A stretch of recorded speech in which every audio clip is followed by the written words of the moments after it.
No! Matt, no!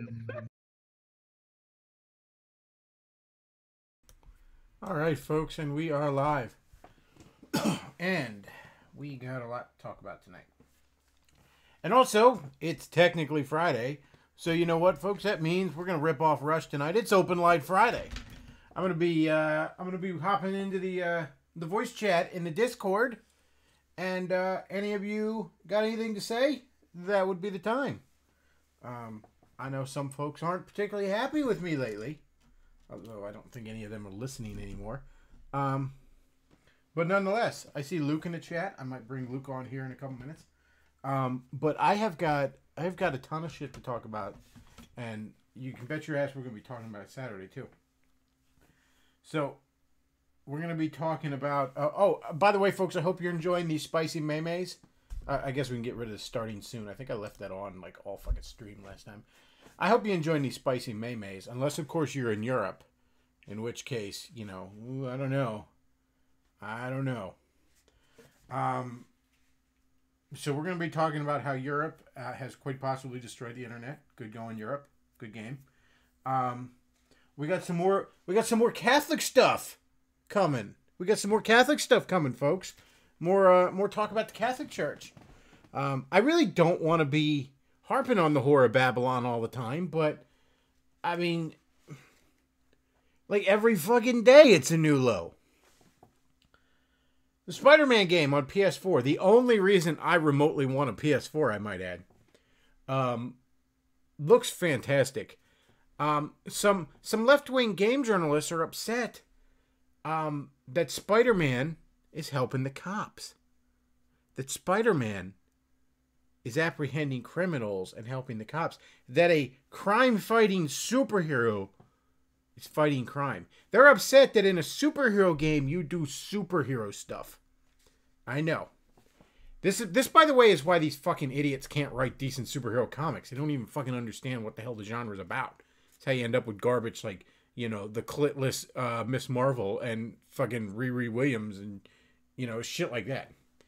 So we've been talking about that a little bit. By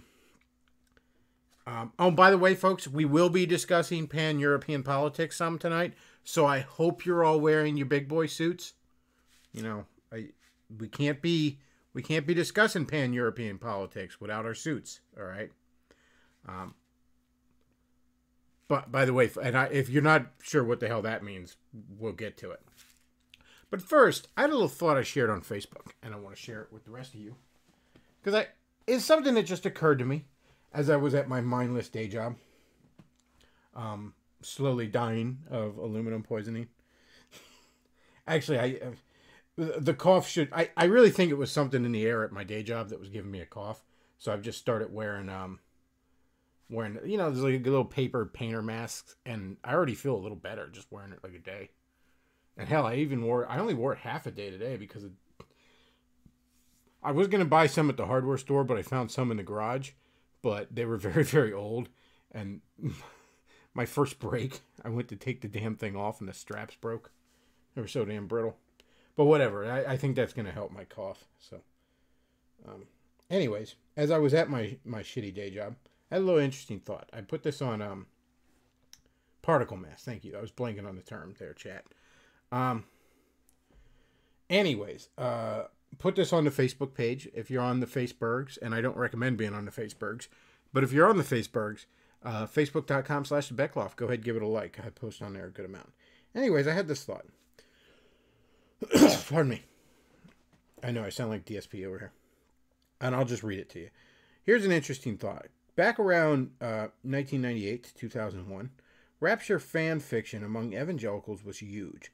The Left Behind books and their various imitators, as well as all the evangelical ministries talking about the rapture constantly, which is weird because things were pretty good then. Tons of prosperity, and despite Clinton being in the White House, the Republican Party and evangelicals in it had a great deal of political power. Fast forward to this decade, where aside from the pushback of Trump being elected the last couple years, things have been awful for conservative Christians. Pause, soy, and political correctness everywhere, and a shit economy, although that's picked up a bit in the last 2 years. And yet evangelicals don't talk about the rapture nearly as much lately. So why, when things were good, was there a much stronger desire to have Christ whisk us away from it, whisk us all away, and not so much during the bad times? Is it indicative of something about human nature, or is this as simple as the Left Behind books were popular back then and people chased trends? I wonder.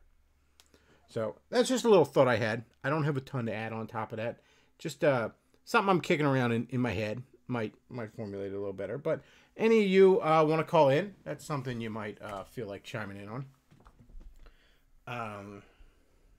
So let's see if we can do.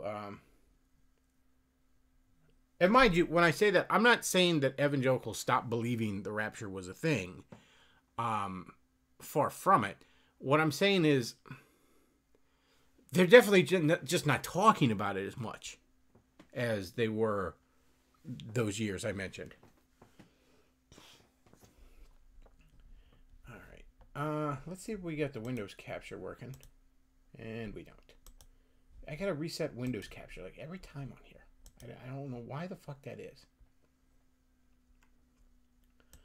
All right. I'm gonna go ahead and put Windows capture back on here because we got a couple of articles we're gonna be talking about. Let's see. And it's not working. Forgive me, folks. I know. I'm highly professional. Highly professional stream here. See, I don't have my big boy suit on like Sargon, so that's why I can't do any of this. You know, I haven't read enough Locke. God damn. All right, we're gonna get out of internet.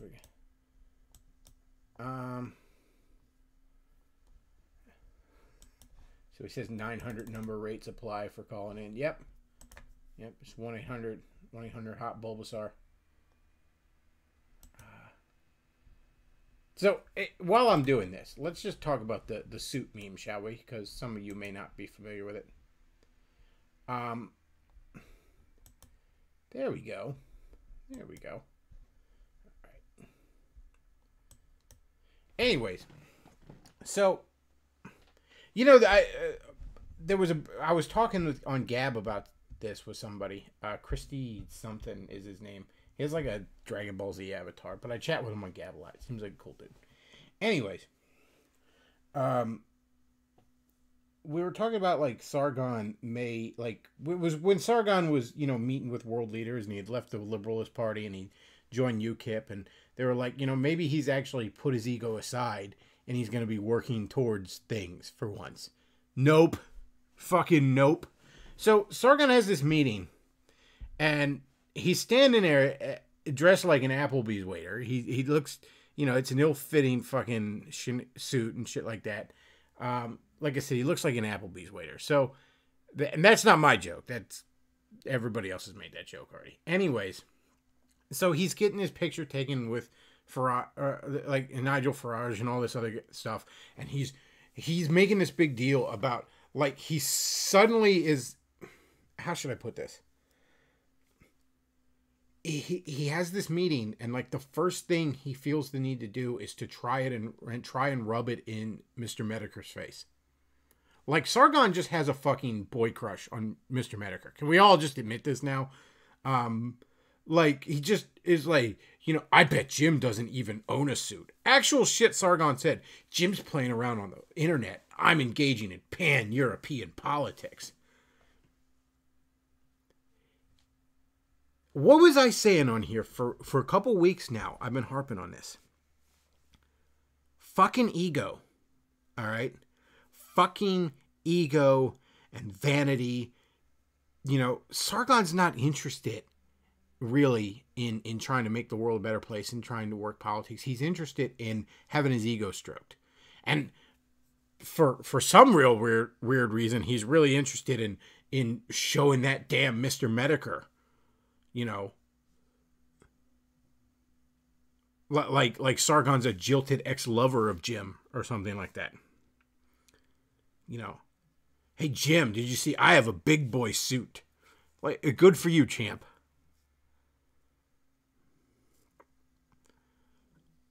And like I said, ego. Ego. All right. Sargon is apparently, he set it up 3 days in advance, and he's gonna have a stream on Jim, because Jim's basically declared war on the septic community. He's like, holy shit, there's all sorts of trash fires in this. I gotta go take a look. So Jim's now pledged he's gonna do a weekly stream on the skeptic community. Well, Sargon now has a stream that's gonna go live in 3 days. It's scheduled for 3 days from now on his channel that's called The Thinkery. The Thinkery. He named a channel The Thinkery. The Thinkery. Okay? That is so faggy. I'm at a loss for words. That's so Fedora. It's just fucking Fedora the Explorer. I don't, like, it's just unreal. I don't know how to describe it. I could just sit here for an hour just going over and over again. The Thinkery, really, nigga. But anyways, moving on from that. On his channel, The Thinkery, he's going to have a stream scheduled for 3 days from now in which he's hinting around that he's going to dox Medicare.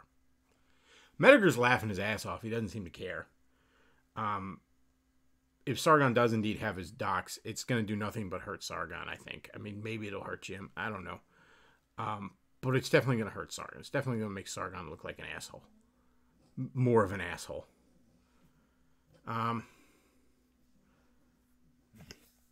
It's really unreal, you know. As Jim put it on his stream today, and we'll get to Article 13, don't worry.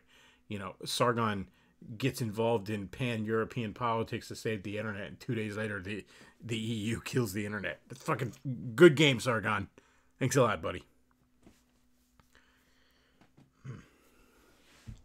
So that's where the suit meme comes from, guys, when I'm talking about, you know, you make sure you have your big boy suit on. You know. Because, what the fuck is wrong with people, man? Ego. That's what I'm saying. Like, just fucking let it go, people. Let your fucking ego go. Stop taking yourself so fucking seriously. Stop climbing up your own ass. You know. And it's not just in the skeptic community. Okay? You know. There's others who fall into that trap too. But I mean, it definitely is in the skeptic community. There's no getting around it. Alright. We are going to hop over to Bechtloff page and we're going to start looking at some shit. Oh,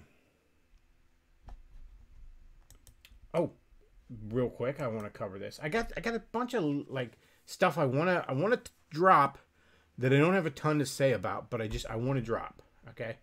So let's hop over to the Gab page real quick. Okay, so we're gonna hop over onto Gab. Take a look over at our Gab. Gab.ai/the Bechtloff if you're on the Gab. Yesterday was National Policewoman Day, so I hope you all celebrate it. Also, British James, thank you for the book off the Amazon wishlist. I have a ton of books I got to read right now, but I am looking forward to that. Should be good. Got some comics this week, real quick. Just chat. Charlie's Angels is fucking fantastic. That's a fantastic comic. It's just great. I was never like huge into Charlie's Angels. I watched reruns when I was a kid, and I never liked the modern reboot movies with Cameron Diaz. I thought those were all shit. But this based on the classic 70s stuff. It's like 4 issues in. It's just damn good. Just classic 70s extra cheese. The Star Trek Mirror Universe Saga comic's pretty good. Although I hate when IDW does this with a lot of franchises, where it's this static like photo shot they use for alternate covers. It was the only cover they had, but yeah, there was some comics this week. Here's the big thing I wanted to hop into here. Church Militant. Church Militant tweeted this out. I saw people share it in the Discord. Sources confirm. I'm not even going to bother trying to pronounce that guy's name. We'll just call him V. Sources confirm V has activated the death switch, meaning if he winds up dead, a whole cache of documents incriminating Vatican cardinals, bishops, and the Pope himself will be revealed. Pray for V. We can confirm he lives in legitimate fear for his life. That's fucking fantastic. Why isn't he just releasing this shit in the first fucking place? Is the real question. And Cynic in Chief said this to me on Discord, where he goes, well, you know, you're not Catholic. You don't care what happens in the Catholic Church. But he does. He wants, and again, and I'm like, I don't disagree. He wants to protect the reputation of the Holy Mother Church. But here's the problem with that. There's always going to be a reason to hold on to that a little bit longer, to give them a little bit more time to try and clear it up. Nothing's going to change.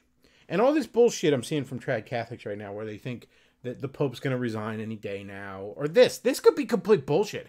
Who knows? So much of this is just fucking fan fiction on their part. It's just wishful thinking. You know? None of this shit, it's not going to fix itself. It's not going to just fucking fix itself.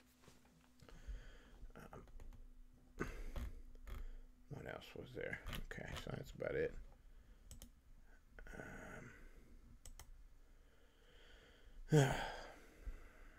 All right, so a couple other things we're going to be talking about here in a second. I'll hop over to some articles. All right, folks. Fuck, my foot's asleep. Ooh, I was sitting on it, which was not smart. See, now it's at that. It's been asleep for a while, and I kind of shifted a minute ago, and now it's at that like weird. You know when your foot's asleep, and then it's like starting to wake back up. Yeah, I'm at that stage right now, and that's always fucking fun. That's nice and distracting while I'm trying to do this. Where's that article? Here we go. Let's look at some cancer, shall we? Some absolute fucking cancer. And boom.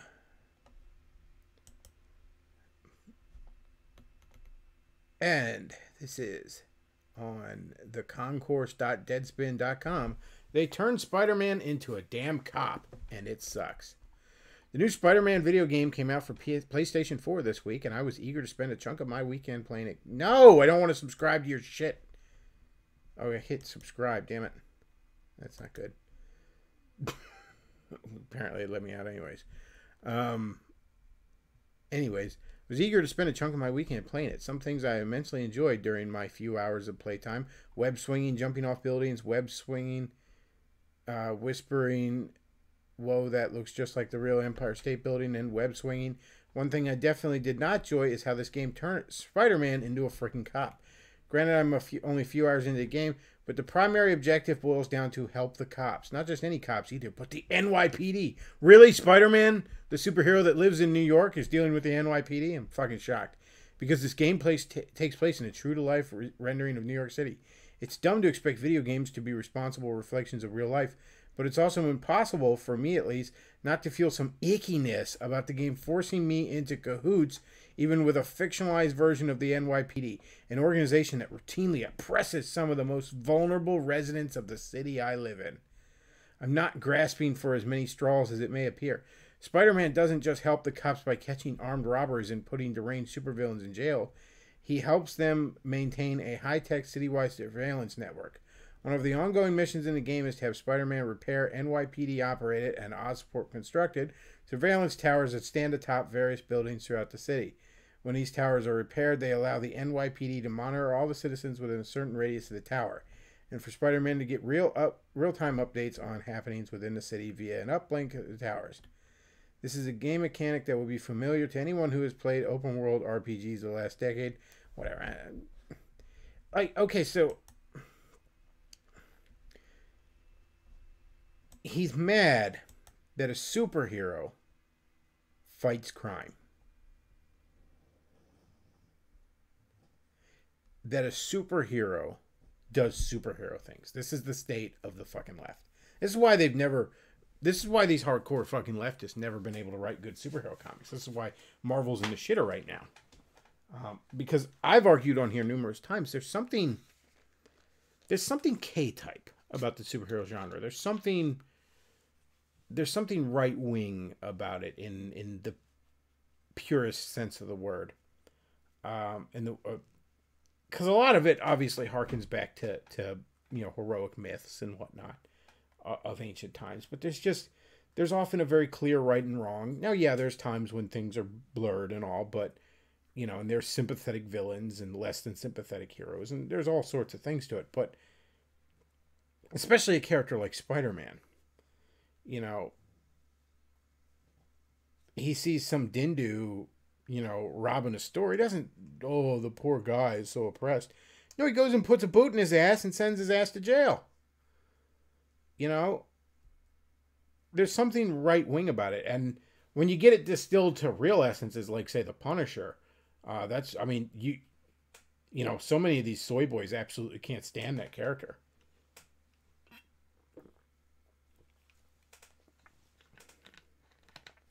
But yeah, there's something anti-egalitarian about the superhero.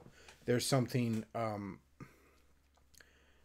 there's elements of just pure black and white morality that you do what's right because it's what's right. And this is why so many of these people just don't get it and never will.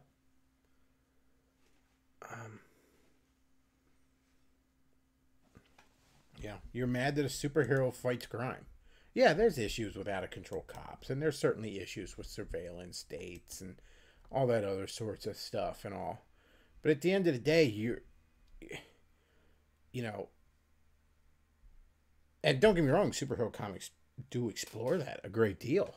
Some of the best superhero stories ever have explored that kind of thing. But at the end of the day, you're sitting here and you're mad that Spider-Man is stopping criminals? Fuck the left. Just fuck them. Alright. I did hear the story that they're thinking of recasting Superman with some black actor. It's one of the guys that was in Black Panther. I don't really think it's going to happen. I think it's just one of those rumors you're hearing. The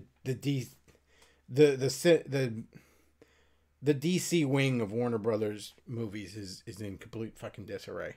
I mean, Henry Cavill left as Superman.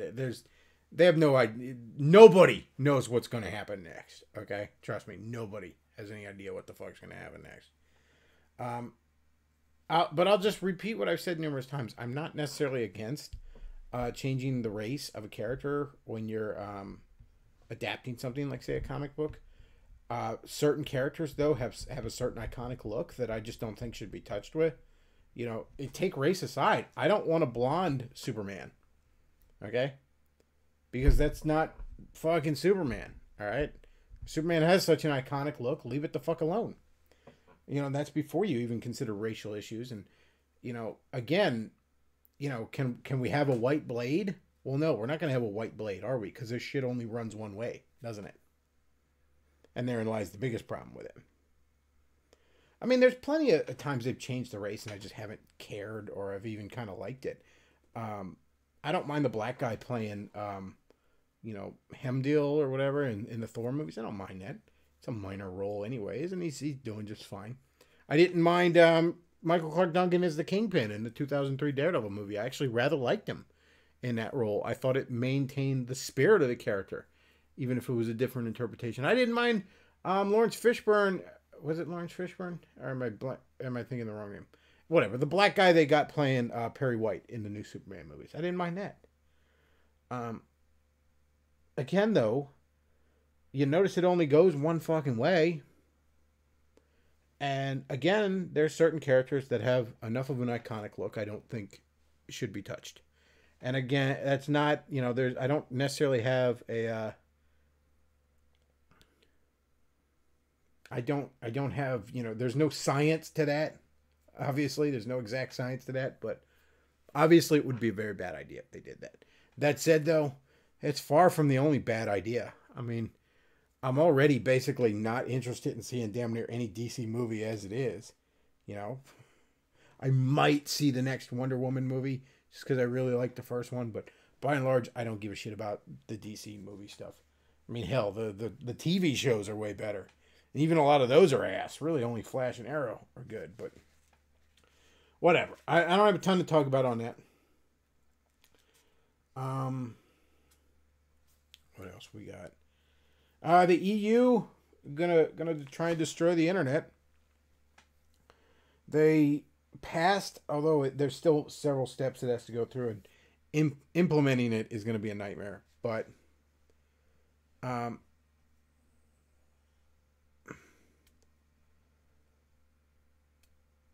the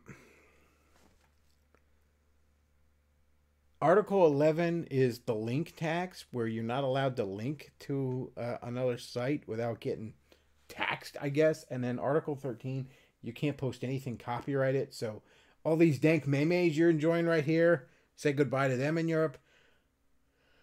I don't know how I don't know how you would possibly begin to enforce shit like this. It would just destroy the internet. I mean, it would just utterly destroy it. And as much fun as it is to laugh at Europe, sadly, if they were able to impose this would get forced on all of us. Already, a lot of the bullshit we have to deal with online is because of places like the EU forcing shit on everybody. I don't know. I don't necessarily have a solution. Trump needs to bring the tech companies to heel. Trump needs to make the tech companies much more afraid of him than they are of Mama Merkel. But I don't have a ton to say other than fuck Europe. Fuck Europe. And you know what? While we're on the subject, all you alt-right motherfuckers that look at, Europe as some sort of somehow model or something, like, or the European Union is like Richard Spencer was actually against Brexit because he wants the European Union to be some sort of pan-white empire or something. And all you trad motherfuckers that sneer at America, and because, and you fucking Orthodox and Catholics in particular, that sneer at America, you want the old world values of Europe. You're fucking idiots. Fuck Europe. All right? Everyone of value left that shithole continent for a reason. And now it's nothing but fucking cucks sucking Muslim dick and destroying the internet. Fuck Europe.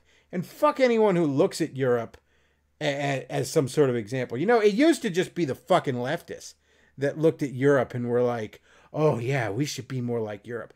But now it's all these alt-right, esoteric, weird right-wing motherfuckers that want to do that too in some various way. Fuck Europe. Fuck Europe. Right in its stupid fucking ass. Alright? If it were up to me, you just fence the whole fucking continent off. Forget it exists. Nuke the whole fucking shithole continent from Europe. Or from orbit. It's the only way to be sure. Fuck Europe. Alright. We're going to bring in Luke if he's still there. And you know what? We're going to go ahead and I think we're going to go ahead and take callers. So we'll hop into the Discord. And boom, boom, boom.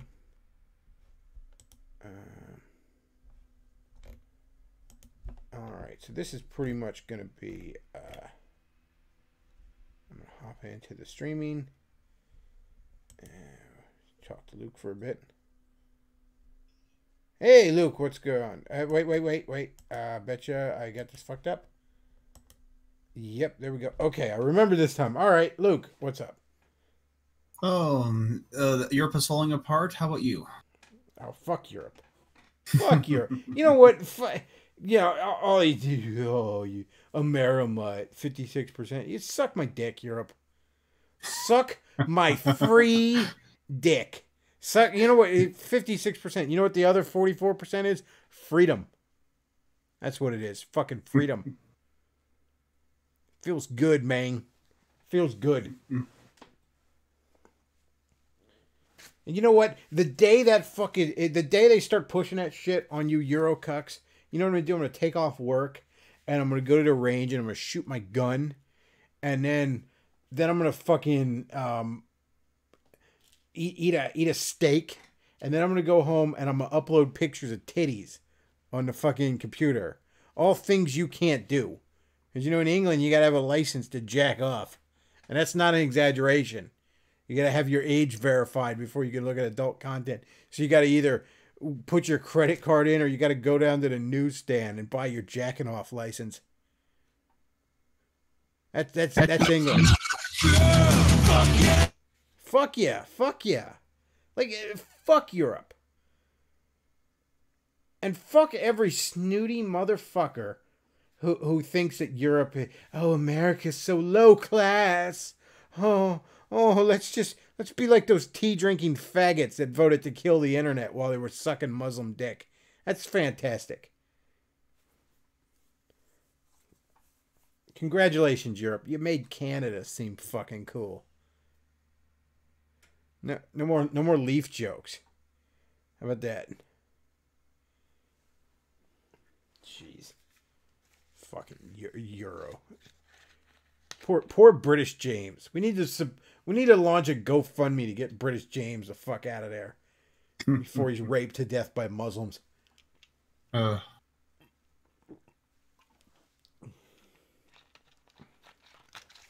On the Kotaku, there was another article called "Spider-Man with Cops feels a little out of place," and you should take a look at the picture of the person writing the article. Oh, I'm sure. Oh, they've all decided this now because Spider-Man's the hot game right now.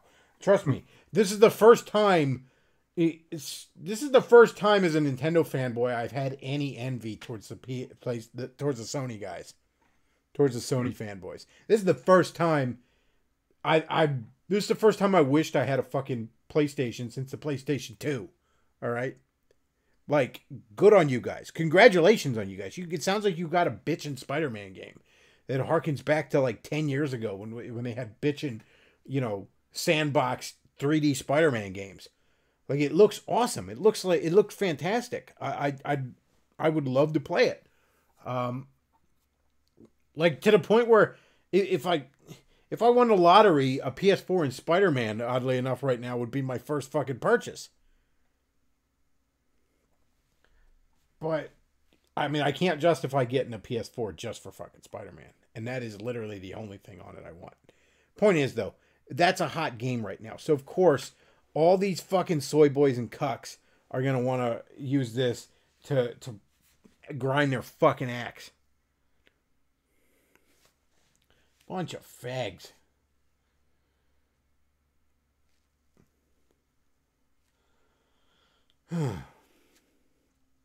Yeah, fuck Europe.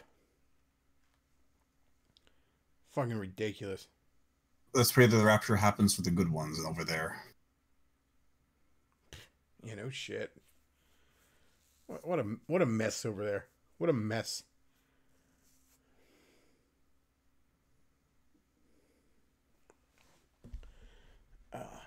All right, let's. So I didn't believe it at first. Like, he's actually going to try to quote unquote dox Jim. Oh, that's hilarious. Yeah. Apparently, everyone's telling me that's what this stream is on 3 days from now, because Jim has just decided he's gonna push the Septics community shit in, and Sargon's having none of it. He called all his pan-European buddies. They put their big boy suits on, and they're gonna. The Soy Fathers put a hit on Jim. Oh, I can't help but think of that one scene from Taken, but the powers are inversed. I will look for you, I will find you, and I will dox you. Good luck, Sargon. Yeah. I don't think Jim even gives a shit. I don't even think he said before if he was doxxed, like, what would change? And he goes, probably nothing.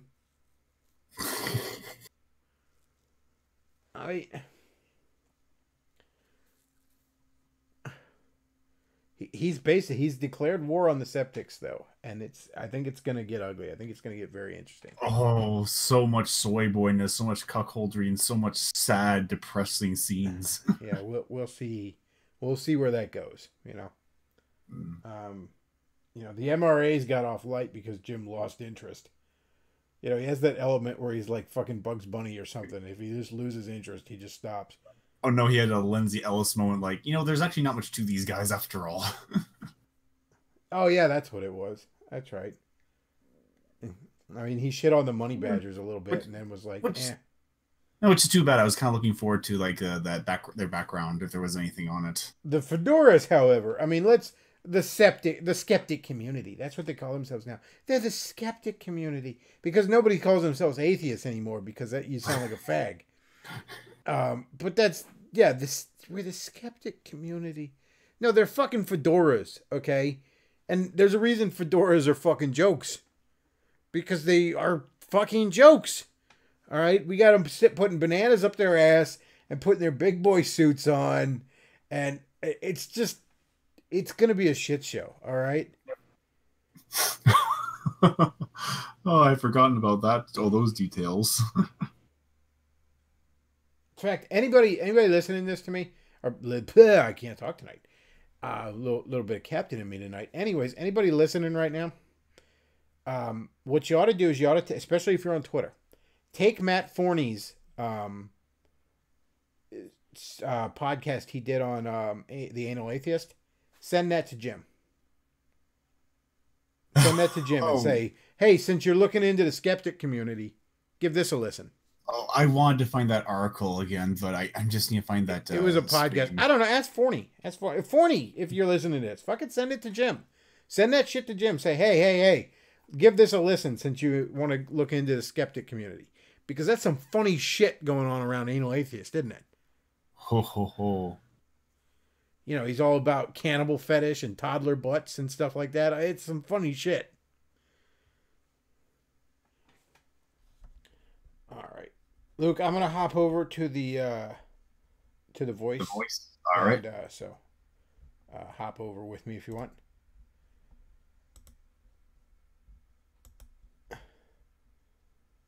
All right. I think we're connected.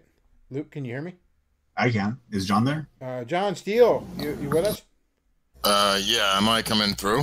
Yeah, you sound all right on my end. Okay. No, I was okay because I wasn't catching my voice on the YouTube thing. Can the rest of the people hear me? Yeah, it should be fine. So what's on your mind? I was wondering if you or Luke had listened to that video on the argument against the divinity of Jesus and how that came about in the early church. I have not. I can't say I have. What was their main argument in that?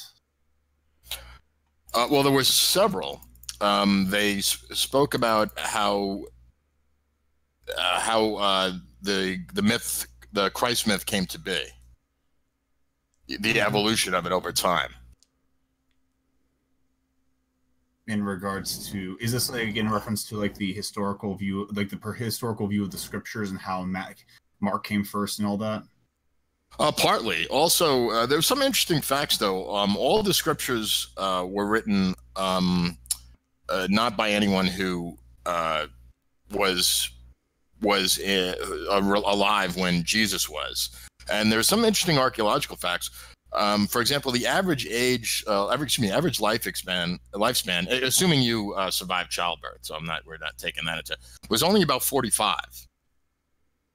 So back in Palestine, back in the year 1.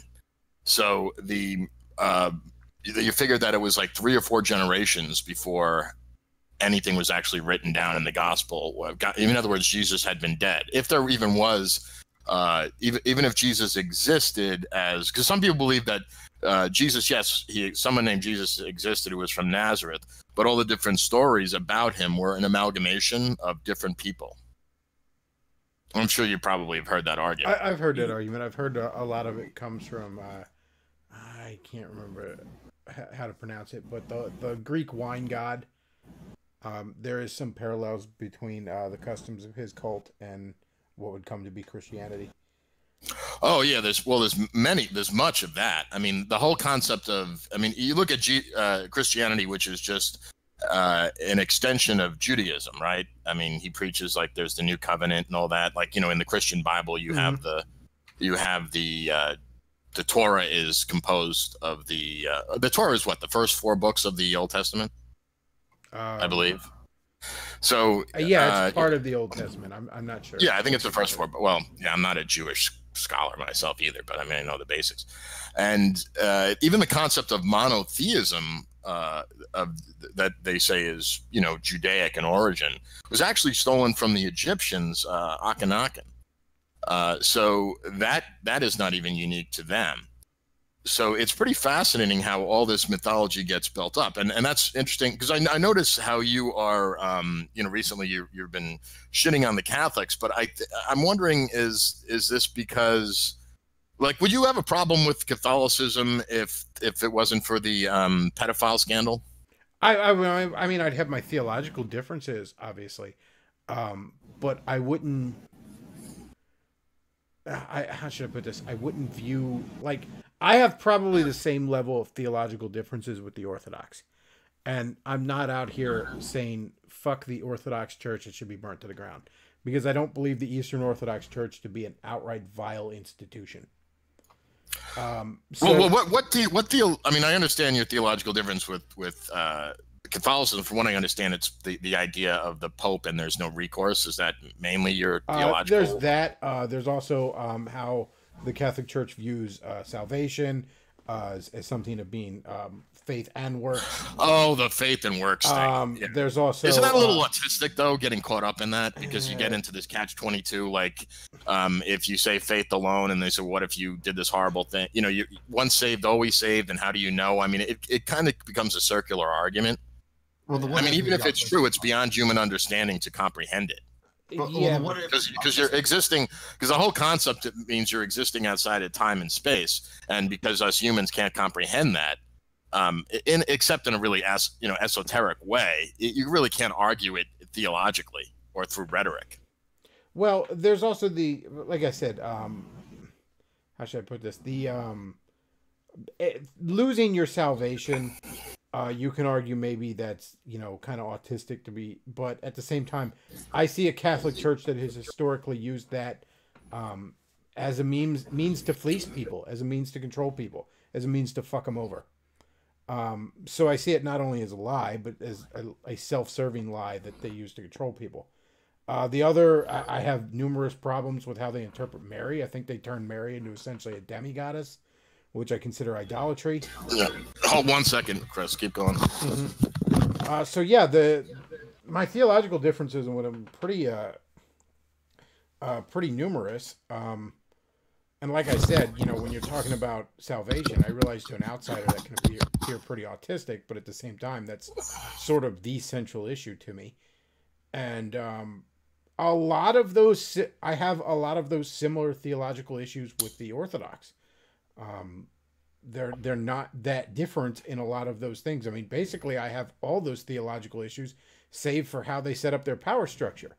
That they have a smarter. Well, basically, from what I understand, and I'm not an authority on Christian Orthodox, so if I fuck anything up, just people know that. I mean, mainly what I know of. Yeah, Christianity I'm not. Either, but from what I understand, the Orthodox believe pretty much everything the Catholics do, except the infallibility of the Pope, or even answering to the Pope. But as far as other than that, theologically, I believe they're really, really similar. Yes, that's as I understand it too. Now, if you say that to a Catholic or Orthodox, they're not going to agree with you on that. But to me, they might be. In fairness, they might be right. I don't know enough about it. I'm sure, if there's an Orthodox theologian on, he would say you're so fucking off. But he could be right. I don't know. That's my understanding. But yeah, that's about my understanding too. I have basically almost all the same theological issues with the Orthodox that I do with the Catholics, save for the issues regarding the papacy and surrounding issues. That said, can you mute me for 2 minutes? I have someone at my door, literally. Sure. Just have me back on, but I'll message you on the Discord when I'm back. I'm sorry, I really have someone at my door. Here, hop out of the voice. Hop out of the voice chat and. Okay, I'll hop out of the voice thing. Because I can't mute you without muting everybody else. Oh, okay. Yeah, you should have a mute button. Oh shit! Yeah, I do. I'll mute myself. Yeah, so I have the same issues with the theological issues with the Orthodox that I do with the Catholics. I don't view the Eastern Orthodox Church as a vile institution. I'm not sitting here, saying that, you're culpable in crimes by supporting the Orthodox Church. I think at this point, if you're especially financially supporting the Roman Catholic Church, you're culpable in their crimes. I don't know how else to look at it. I mean, I know that's harsh. I know, that's terrible and all. People don't want to hear that. But it is what it is. I don't see how it can be any other way. So yeah, I don't have the same anger at the Eastern Orthodox. I have theological differences with him. But that's because, as far as I know, the Eastern Orthodox priests aren't butt fucking little boys, and they're not covering it up at shocking levels. There isn't even any online memes talking about it either. Yeah, I and all this stuff I keep hearing. There's not an ounce of repentance from like the Pope the other day was all like, don't talk to people who only want to bring division, and all these accusations are coming from the great accuser. Really, it's the devil. The devil is the one exposing your pedophilia. Is that what the devil's doing now? He's in the business. He's in the Chris Hansen business all of a sudden. Well, gee, I can't say I disagree with him on that one. I don't know what his long game is, but there's a meme I saw the other day where it was like, the sequel to The Exorcist is a woman hires the devil to get a priest out of her child. Oh. And I'm like, that's harsh, but at this point, mind you, I don't think the devil would honor that bargain. But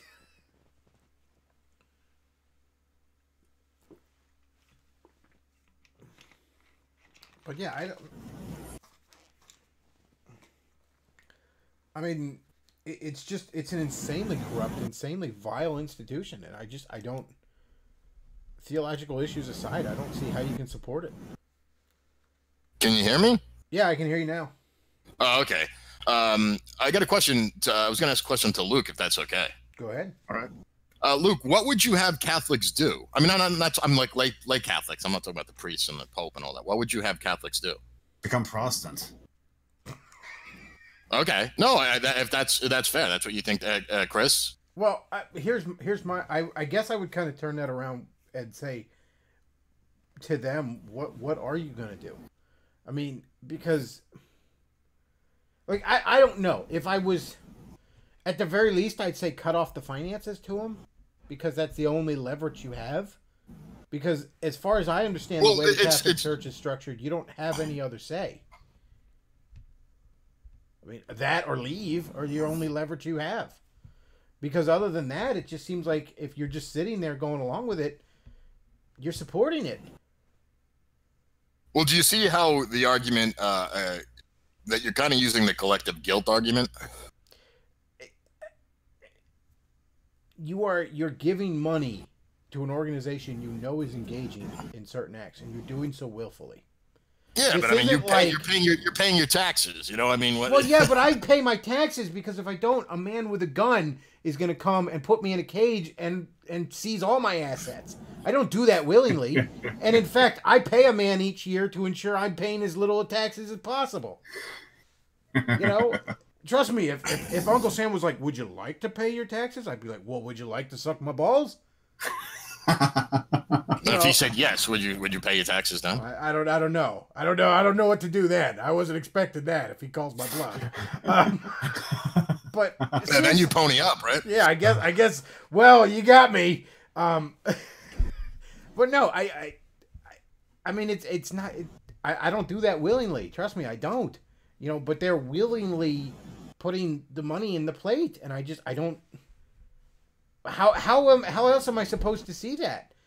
This isn't guilt by association. I'm not saying some guy that looks like you did some bad shit, or some guy that calls himself the same thing as you. I'm saying that this organization that you support is systematically doing this bad shit. It would be to me like if somebody was like, "Well, I support Planned Parenthood even though I'm pro-life because they do all that breast cancer screening and that's good stuff." Like, you can't be pointing to the others like, "Well, you sure the Catholic Church does all this other stuff." Yeah, but what about this thing that's kind of a problem? All right, so I'm just trying to be proactive because I mean, you could just kind of go on and complain or point out all the bad things about Catholics. Well, as I've said numerous times, I would love for them to explain to me what, and I've tried with certain Catholics. What do you think you're going to do about this? And I've told them, look, I whatever you're saying here, what you're ultimately going to do about it is nothing. and that's what they're ultimately going to do about it. You know, is nothing. They're going to keep supporting it. And I mean, I realize it sounds bad. I realize it sounds harsh, but at this point, I'm like, how else am I supposed to see this? You know, that's my question to them. What do you think you're going to do about this? Like, what?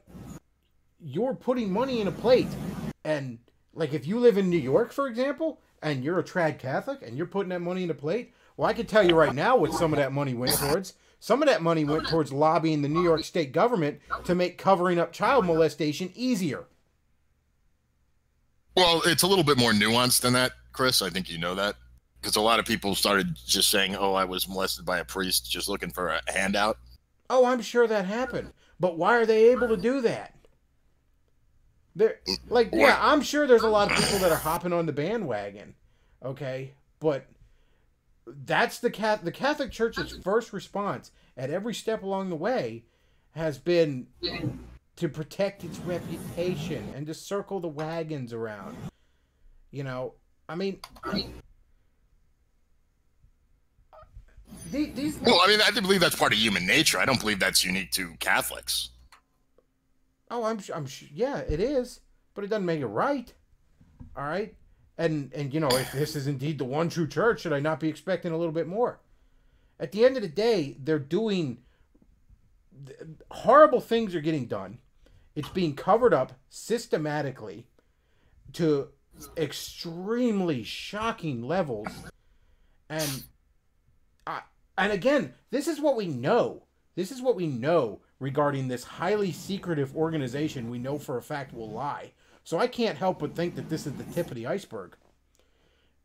So if you're sitting there putting your money in the plate, I can't see it as anything else but you're sharing in this guilt.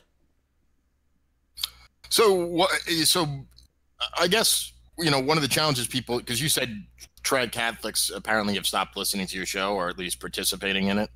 Seems that way. Noticed that.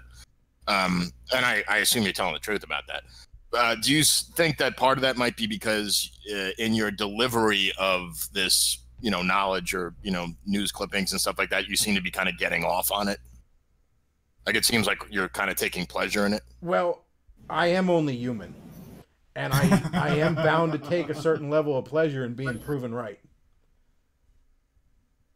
Well, proven right? I'm not sure what you mean by that. Well, I've been saying for ages the Catholic Church. I've been saying, you know, for at this point, literally half my life since I was even remotely interested in issues of theology and politics and whatnot, that the Catholic Church is a insanely corrupt, vile institution.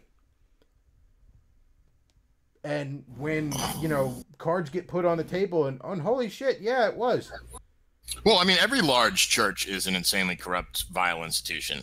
I mean, look at all the large Protestant churches; they're insanely corrupt institutions. I mean, the only thing restricting how vile and corrupt they are is their lack of size in comparison to the Catholic Church, well, and I don't necessarily totally agree with that statement, but I will say this: yes, the larger an institution, the more prone to corruption. You know, decentralization has its perks. I'm a big fan of it myself. Okay, yeah. So I'm just saying, I mean, I don't know the names of the large Protestant organizations, probably simply because they're nowhere near as large as the. I mean, how many Catholics are there in the, like, it's in the billions or something? So I'm told. And generally speaking, when a church gets big enough, the most Christians tend to hate the organizations in question, like Joel Osteen. Yeah, I'm of the mindset that churches should grow like amoebas, where you made that argument. You know, they get to a certain size and they split, because if not, then they turn into instead of being an amoeba, they turn into the blob. You know. Yeah, the only challenge with that is then they lose any sense of cohesion. You know, our mutual acquaintance. In theory, you have this nice little book that they should all, you know, you have this little guidebook that they should all be going by. I realize that's like but that's a bullshit argument, because the you know, the guidebook, you know, the quote unquote gospels. I mean, the Bible itself is contradictory in many ways. I don't agree with that. Try me, please try me. Well, no, because you'll just, well, I mean, like, for example, if it's not contradictory, then why do you have so many different Protestant sects arguing with each other. Luke? Are you the one right one, and all these other people, all the other Protestant groups are wrong? So we're all disagree on what we're interpreting. No, that's my whole point. You're allowed to do whatever the fuck you want. I'm just saying that you're saying that there's not this huge disagreement, but you have this guidebook. I mean, that's like the Constitution. I mean, you got people on the fucking Supreme Court, and the Constitution is far more clear than the fucking Bible is. And you got motherfuckers disagreeing on that, and they're all, pretty much all those 9 geriatrics sitting on that bench are all smarter than all 3 of us combined. Yeah, but you know damn well the ones that are interpreting a certain way, it's not, they're not being intellectually honest about it. There's a lot of intellectually dishonest people who are going to read into things what they want. I would say the same thing about many members of the Protestant churches. I would say the same thing about many members of the Protestant churches too. Yes, the problem is with the people, not the book. It's not the book itself is not contradictory. It's the people who want to bring their interpretations out of it. Well, then what good is the book then? I mean, if the people just will interpret it any fucking way, what difference does it make? All the difference in the world, because you have to actually read the book. Well, they read the book. I'm sure a lot of these people I'm sure there's people that have major differences with your theological interpretations of the book, and they probably read it in the original Greek, Hebrew, and Aramaic. And I know you don't speak any of those languages. Yeah, I'm pretty sure most of them just read the New King James Version, got interpretations out. I mean, I'm a Calvinist, for crying out loud. I'm a minority of a minority. Right. Okay, so well, your beliefs are in the... Getting back to what you were saying on... you were saying about the Catholic Church, like, what do I think they should do? And that sort of thing. Well, if I'm being honest with you, I don't think there's anything they can do. Because all the other theological issues aside, the nature of the Catholic Church's power structure is one where, I mean, if I could Infinity Gauntlet snap my fingers and make all the corrupt members of the leadership of the Catholic Church disappear, and, the 10 guys remaining reform it, then they're just going to be right back where they started in another 100 years, because the nature of their power structure allows for no accountability, no transparency, and this sort of rot is inevitably going to be there. And if it wasn't this exact problem, it would be something equally monstrous. And let's take into consideration what it actually means to be the one true church. To be the one true church means to be the only church on the planet where you can have salvation, gain salvation, and maintain salvation. That gives you incredible spiritual power. Yeah, I would argue that trad Catholics... You mean spiritual power or psychological power over non... Sorry, well, I want a clarification from Logan. Hypothetically spiritual power, but it is psychological, because you think that your entire salvation is located in this institution, because that's the reason why you need to have a priest somewhere, because only the priest can give out the sacraments, which grants you connection with the church. Yeah, within the frameworks of their theology. But isn't that... But no, I don't disagree with that, but Luke, isn't that the same... Like, don't all... I don't know all, but the majority of different Christian churches believe the same thing? Like, don't a lot of Protestants believe that the Catholics are going to hell, or what, are not getting saved, or what? You know what I mean? I very rarely haven't met a Protestant that actually says that. Maybe because I like what my father said about the topic. He said you can find salvation in the Catholic Church, but you're not going to stay in the Catholic Church if you do. Yeah, I'm not really sure. I guess you can read into that what you will, but I mean, I'm not flat out say that everyone who's a part of the Catholic Church is going to go to hell. I can't say that and go to good conscience. Getting back to what I was saying, the way the Catholic Church is structured, I would argue that you don't have the pragmatic means to fight the corruption within it, and as a layperson, you don't even, within the framework of that theology, you don't even have the philosophical means. Ultimately. Yeah, but no, I'm not necessarily disagreeing with that. I'm just saying that you seem to be stuck on this idea that this is somehow unique to Catholicism. Now, I'll grant you that the Catholic Church is structured in such a way that there's a pyramid kind of hierarchy to it. Yes, but all large institutions will ultimately form that. Well, I mean, even local congregations. This one in particular has absolutely no means to really fight it. Well, I wouldn't say absolutely no. I mean, you yourself pointed out one thing you could do. I mean, you could quote unquote starve the beast. Yeah, but they won't do that. Yeah, but therein lies the point. The only leverage lay people have, they won't do, and because in many cases they fear they'll go to hell if they do or something. The only leverage they have is to leave, or to take your money away, and none of them are going to do it. Well, no, many have left. I mean, like, for example, but I didn't become Protestants. But, like, let me give you, like, an example. Like, my mother was just in Ireland. She just got back last week. And, oh, by the way, I found out I have a half-sister. Anyway, Ireland traditionally, I don't know if people know this, was like ultra Catholic. I mean, about, you know, like the stories my mother told me, the church was so entwined in the government of Ireland that there was no separation of church and state or anything. Basically, Ireland now is an atheistic country. I mean, for fuck's sake, I think they just legalized abortion over there. Yeah, they did. And it's an atheist. She said there's no one goes to church over there. She said she was, you know, she hasn't been back. You know, my mom's not a young woman, because I'm not even a young man, and she couldn't believe it. So this whole thing that people are not leaving, people have been leaving in droves, but not leaving, primarily. But I mean, maybe not becoming, but if you really believe, if you're a devout Catholic, you're going to be obviously afraid to leave. You're going to be afraid to withhold your money. You know, the framework of that theology, if you're holding to that theology, ultimately that theology tells you that no matter how corrupt it is, you need to sit down, shut up, and get your ass in line. So I think you're oversimplifying it. I think that, like, on theological matters, look, I'm not here to defend the Catholicism from a theological standpoint because, well, one, I'm not a Catholic, and two, I just, you know, I don't know all the inner little rules they have. I mean, I'm not even a Christian. I believe that I don't even believe that and the reason I say I'm not a Christian is I don't believe in the divinity of Jesus. Mm-hmm. So that, you know, but I'm saying that I'm talking about it just from a practical institutional level, because if you're going to talk about like whether or not Jesus is God or the whole, then it's ultimately, even you said it's a total leap of faith. I mean, you just either believe it or you don't. I mean, there's no intellectual argument for that. Well, I think there are intellectual arguments, but you have to. The final step is a leap of faith. Well, all the intellectual arguments fall short. So especially now, because there's such a you know, and I think you could make stronger intellectual arguments that against it.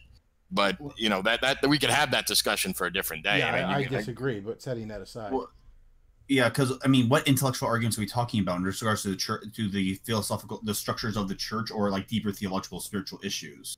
Well, no, that's why I was saying I wanted to concentrate on keeping on the structure of the church. Like I said, I don't think they have the means to fight it. As I said, you know, the only and interestingly enough, I think that the most devout ones, the Catholic lay people that are the most inclined to fight this kind of moral corruption are also, because they're more devout, going to be the ones who are ultimately most likely to sit down, shut up, and put the money in the plate, no matter how bad things get. Or worse, they're just gonna be treated like Martin Luther back in the day, except without the death threats. So I don't see how there's going to be any cleanup in there. Now, mind you, I don't think the Catholic Church is going to collapse. You don't become the largest non-government landowner in the world by accident. They are very shrewd when it comes to maintaining power. I just don't think it's going to get cleaned up. And indeed, I'm beginning to wonder if it hasn't perhaps always been this way. Or at least for possibly hundreds of years. You know, we kept hearing from so many trad Catholics that this all started in the 60s. All that free love stuff and stuff like that just seeped into the church. And then all them gay priests got in there. And that's when it started. And then the most recent indictment from PA had cases going back to the 40s. So it just, at this point, I'm beginning to wonder. Well, I think that hasn't always been this bad. I think this. Well, I don't. I mean, there's no way either of us can prove this. My opinion is, though, just because society became more hypersexualized in the 60s, I think we can all agree on that. It might have made the problem worse. Perhaps it made the problem worse to a point where they could no longer hide it. But I think it made it worse exponentially. I wonder if that problem, because again, if I have an organization that's highly, highly secretive, and I know for a fact will lie unapologetically to save its reputation, and certain things come out, I have to assume that what I see is the tip of the iceberg. And I think it's pretty reasonable to assume that. No, That's it's just reasonable. pattern You don't have to. recognition. You don't have to assume it, but pattern recognition. I mean, there's a difference between.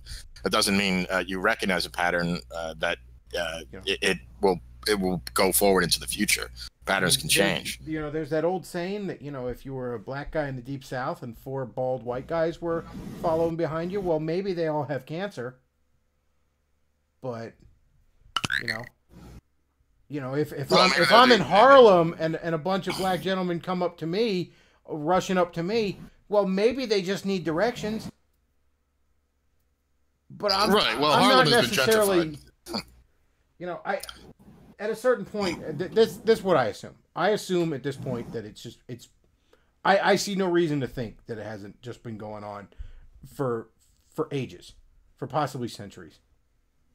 Yeah, but I would say that's true of any. I mean, you yourself said this one time. You said predators go where the prey is, right? Mm-hmm. So that's not unique to the Catholic Church. Yes, but I think cover-ups are among Christendom seem pretty unique to the Catholic Church to me.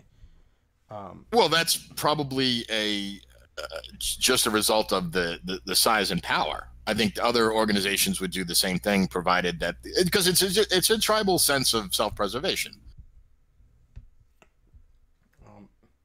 And honestly, I also think that one of the things I hear, which I think is bullshit, and they pull this out of nowhere, is that the molestation thing is just as prevalent in Protestant churches. I will say this caveat: a lot of the older dead Protestant denominations, like you'd find in New England that have dyke pastors or something. I will be honest, I can't speak to that because I pay them no mind. But when it comes to conservative Protestantism, when it comes to evangelicalism in this country, that's a lie. That's not the case at all. There's no evidence to support that. There are sex scandals that routinely pop up in evangelical circles, but they always involve consenting adults, which while that doesn't make it right, it makes it less wrong. And well, no, not always. I mean, there's been pedophile scandals with among Protestants very, as well. very rarely. And I will say that when there are sex scandals of any kind, there isn't some circling the wagon shit. What happens is that guy is cast out. He is persona non grata. Nobody speaks his name anymore. He's gone. They're cast out on suspicions. If anything, I would argue evangelicals are way too harsh on these sorts of things. Yeah, at least American when it comes evangelicals to just regular sex scandals. We're very feminist in that regard. Yeah, Here's Puritan is what it boils down to. The hint of a sex scandal, and you're gone. You're fucking out of here. You were cast into the wilderness. See you, bye. You're talking about like if the pastor is banging the married secretary? Yeah. All right. Yeah. Any kind of sex scandal. At least the one I would say when it comes to the ones involving the consenting adults issues, which is the vast majority of them. I would argue evangelicals are too harsh, but at the same time, I'll take being too harsh over my leadership over bending over or grabbing my ankles to my leadership, metaphorically speaking. Which is something you have to do considering the power that is entrusted to the priest. Yeah, like I said, I don't think I don't think they're going to fix it.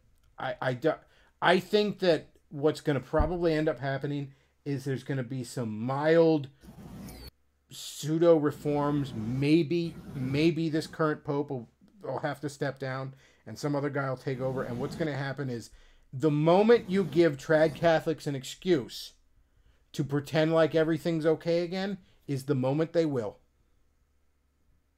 Well, you're making a lot of assumptions on trad, and I feel weird because I don't know why I'm defending trad.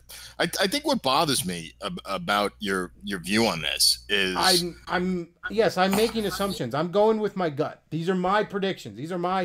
This is what, if I was a betting man, this would be where I'm putting my money. Yeah, prove me wrong, trad Catholics. I want you to prove me wrong. I would love nothing more than for you to exceed my expectations here. But what I think's going to happen is they're going to throw you a little bone. They're going to give you an excuse to pretend like everything's okay again.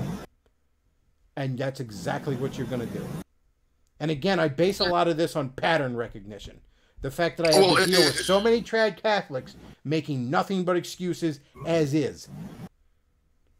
Well, it seems like the only thing. What would make you? What would have to happen for the Catholic Church for you to stop calling it the Whore of Babylon? Like, would they have to just totally deconstruct themselves and become Protestants and follow Martin Luther?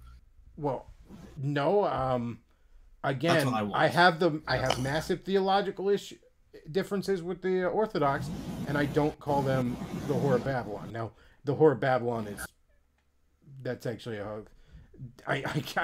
No lie. I actually do think that the Whore of Babylon in Revelations is probably going to be the Vatican. That said, though, that's a whole different topic. My point is,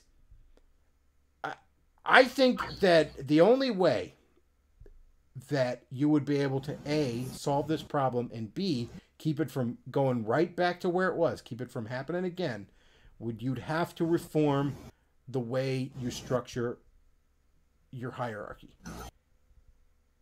You would have to, at the very least, have some manner of transparency, if not accountability. It's kind of like this, John. You're asking me, what does a known liar have to do to get you to trust them? I don't know, but it's going to take some pretty big steps. You know? What would Monday Matt have to do to get me to think he's not flagging videos anymore? I'm honestly not sure. But he'd have to put some effort into this. Well, the difference is you're talking about an individual versus an institution, so that's what's wrong with that comparison. Well, it's an institution that systematically lies to protect itself members of the institution. So you believe like all priests are evil and are part of the conspiracy? No, I believe many. I would say all of them are at the very least useful idiots at this point. Okay, so in other words, all priests are either pedophiles covering up for pedophiles, idiots. At this point is guilty. Okay, so to what extent each individual in it shares in the guilt? I mean, this is almost like, if your nation fights an unjust war, to what extent are the people in the military guilty? I mean, everyone has the ability to say no, and if enough people say no, a terrible thing comes to an end. So everybody that goes along with shitty things has some level of guilt. So those German women deserve to be raped by the commies, then, huh? I wouldn't necessarily say that, because if you're going to be raped by somebody, at least let it be a real man, not a communist. Jeez. But no, And besides, we're Christian. Should we say marriage first before sex? No, everybody that goes along with it shares some level of guilt. Now, that level of guilt might be a very, very small level. Okay? It might be so small that only God himself can judge it. Right? But everybody going along with a terrible thing shares some level of guilt. They're committing a sin by omission. Because how do you feel about then? Let me give you an example going back to the military thing, John. In the Cuban Missile Crisis, the reason that didn't expand into full-out nuclear war is because of one officer on the American side and one officer on the Soviet side, who each basically defied orders and said, "Nah, I don't think so." And because of those two men, fighting over a shit island in, below Florida didn't damn near end the world. So yes, there is a certain level of guilt that everybody going along with a terrible thing shares. Especially for something that's happening in the present tense. It's not something that happened hundreds of years ago. I mean, I'll give you a perfect example. Now. This bishop I cited earlier, who supposedly has all these documents that could blow the lid off this, and what is he sitting on them for? First off, you said you yourself. We don't even know if that is that. How do we know that's even true? Yeah, that in all fairness, but let's assume it is for a second. What is he sitting on it for? To me, it sounds like a fucking Dan Brown, whatever his name. To me, it sounds like trad Catholics desperately trying to imagine things are going to get better. Because it came from Church Militant, who I know is extremely hyper right-wing trad Catholic site. This is them trying to desperately pretend that somebody's going to come in and save this mess. Well, yeah, but okay, that's a good example. This harkens back to what I was just going to say before you went on about that. The church militant thing, and you know more about it than I do. I think you have to subscribe to that. Is that a pay site? There is some stuff behind the paywall. All right. Anyway, that's a side issue.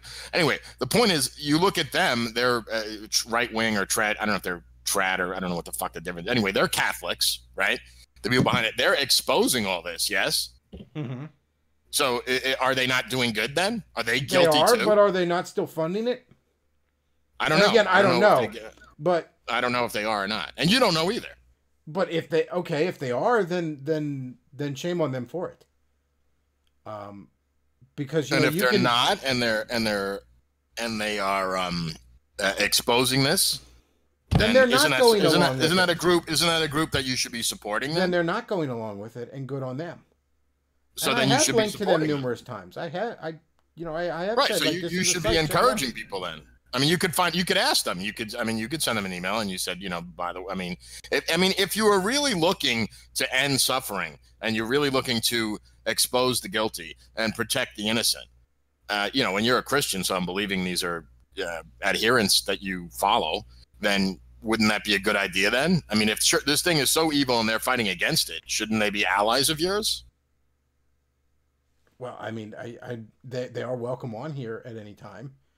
I wouldn't mind having them on here. But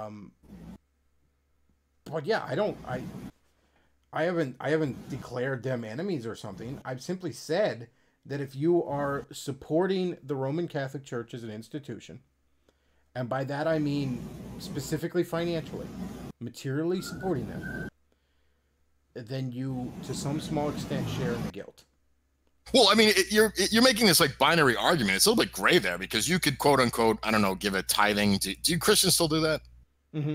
It's generally 10% is considered the baseline.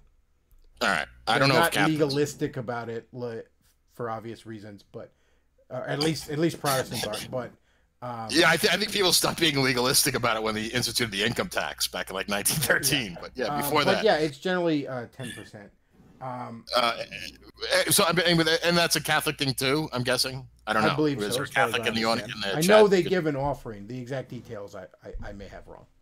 All right. Anyway, so let's assume that and by the way, you are aware that Catholics there are ways to donate to Catholic organizations. Like we have here in where I live, we have a Catholic something of Western Washington, for example.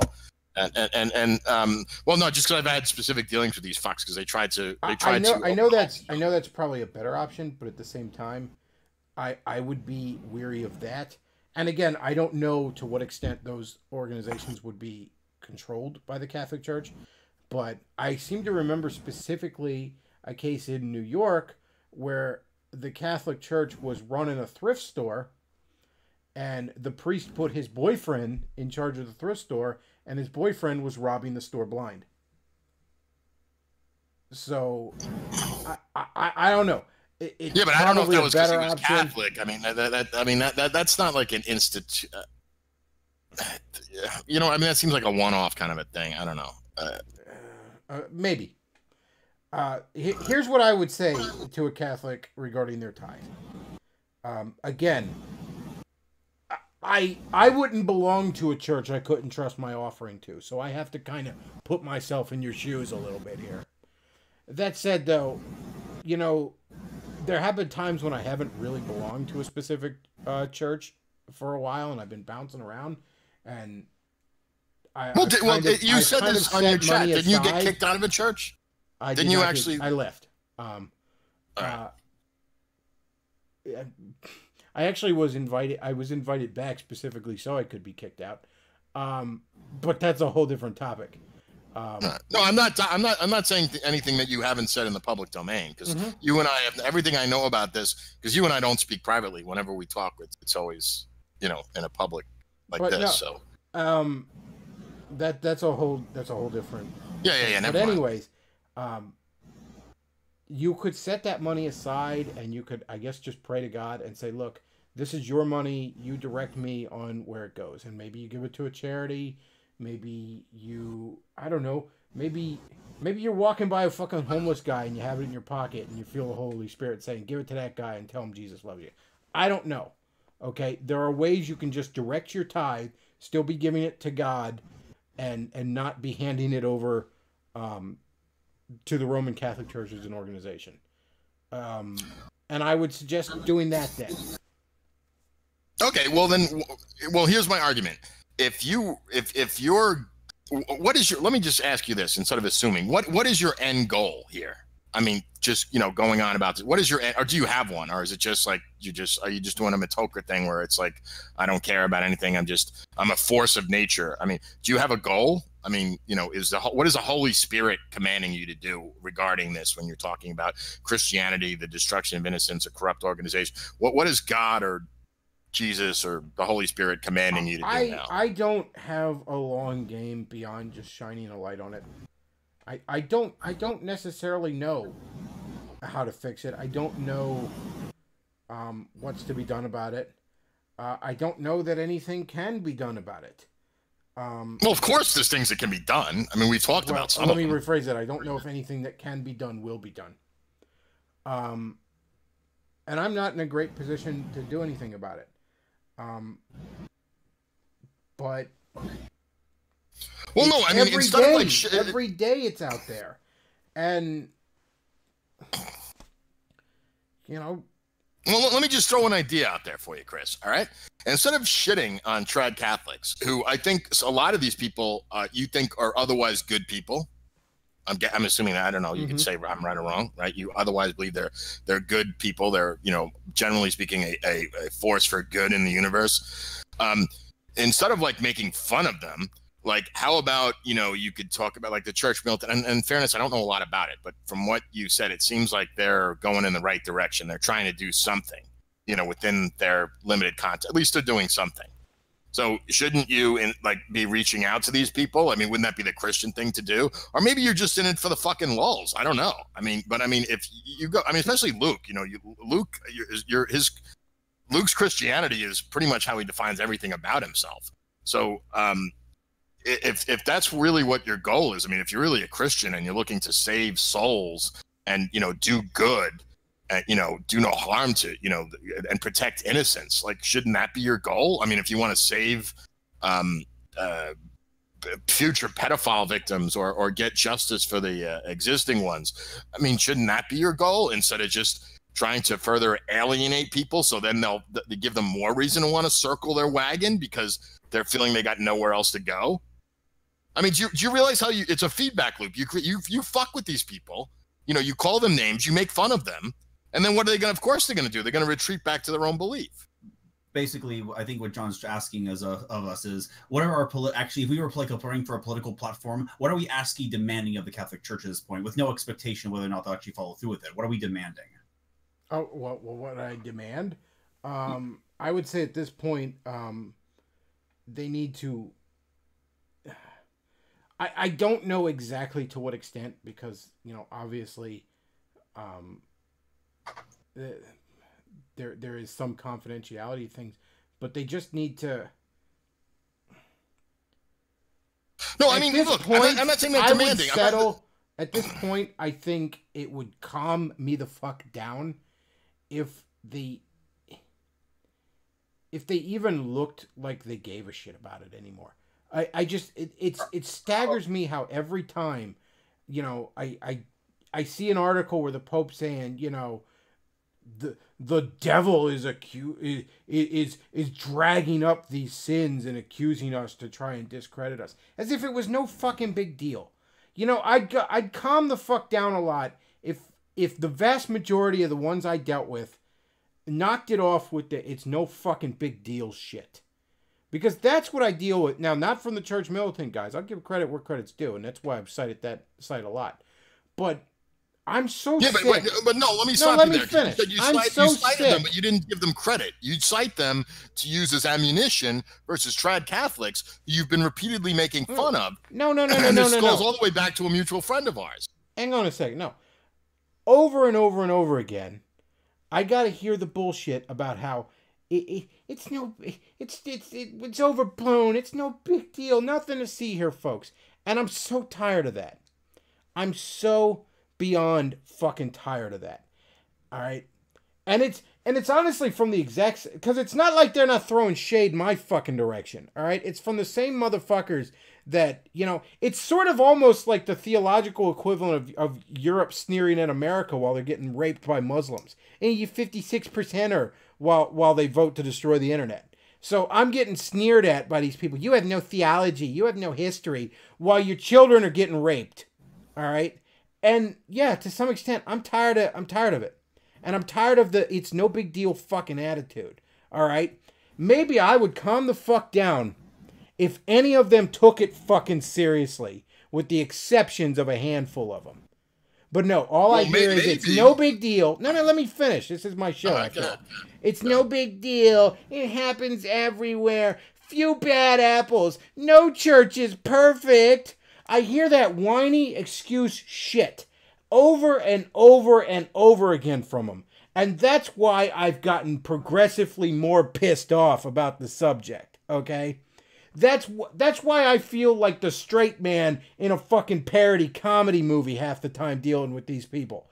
Because it's staggering. Over and over again I gotta hear that no church is perfect and it's just a few bad apples. It's nothing to see here, folks. Over and over and over again. And after every single time I hear that from them, out comes more revelations, making it look even fucking worse.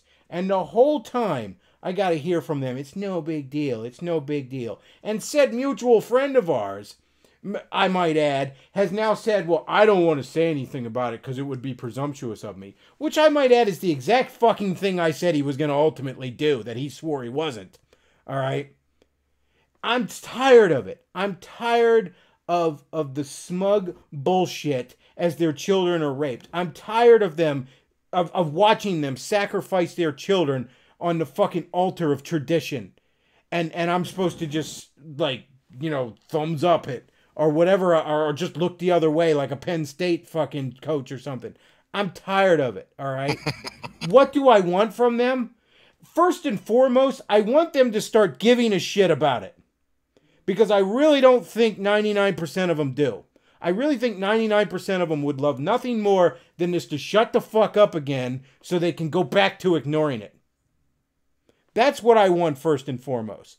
Can you at least pretend like it's a big fucking deal? Can you at least act concerned about it? Like, holy shit, that would go a long way towards calming me down. Because, yeah, I am a little bit mad about it. Because you know what? At the end of the day, to the outside world, to guys like you, John, the Catholic-Protestant distinction's pretty... It's the aliens from Star Trek with the black and white faces. At the end of the day, this motherfucking organization is smearing the good name of my Lord and Savior day in and day out with their heinous, evil shit. And yeah, it does get a little upsetting from time to time. And yeah, it does get a little frustrating dealing with the people that want nothing more than to be able to go back to ignoring it. Can I respond now? Go ahead. All right. First off, yeah, the Star Trek analogy is pretty good because theologically, that's how I see the difference. But two, I'll say this. I was raised a Catholic, and by the way, I'm going to make an assumption here. Unlike either of you, I actually know someone, well, actually two people that were molested by a priest. Okay? Mm-hmm. So I'll say that. And two, regardless of what you think of my theology, I give at least as much of a shit about kids being raped than either of you. Okay? And I don't mean, I'm not trying to, like, you know, and I think you know enough about me that I take that shit really fucking seriously. I know you do. You've been on my ass a couple of times saying I've been too soft on them in the past. Okay, yeah, so just let's go, we're clear there. So I don't want you lumping me in like the people that don't give a shit, because that ain't fucking true. Okay, so yeah, I wasn't lumping you in there. All right, fair enough. I want to make that clear. All right, not just for you, but for the audience as well, because other people are going to listen to this in the future. Two, Now, you being angry, fine, be angry. I'm angry. Whenever I hear about the destruction of innocence, as far as I'm concerned, the one time I believe the death penalty should be, you know, an automatic thing is raping a fucking child. And I'll tell you why, because you are destroying their soul. And I'm talking about it like not necessarily in a spiritual sense, but in a psychological sense, because children never truly fully recover from that shit, because I've seen what it's done to people. Mm-hmm. Okay. And I think we can all probably agree on that too, even if you're a fucking atheist. That is the destruction of the soul and the, you know, whatever you want to call it. You know what I mean? It destroys the psyche as a human being. So I'm totally against that shit. Two, now you being angry, well, I don't mean this in trying to slam you, but who gives a fuck that you're angry too? Why don't you put your anger towards trying to fix it, reaching out to the people like, and I keep harping back to these because I don't know what, but the church militant or whatever, and there's got to be lots of other groups like this. There's got to be lots of other Catholics around the world. For fuck's sake, there's over 1 billion of them. There's got to be lots. How about putting your energy into like, you know, if you really want to put an end to this, the destruction of you know, childhood innocence, maybe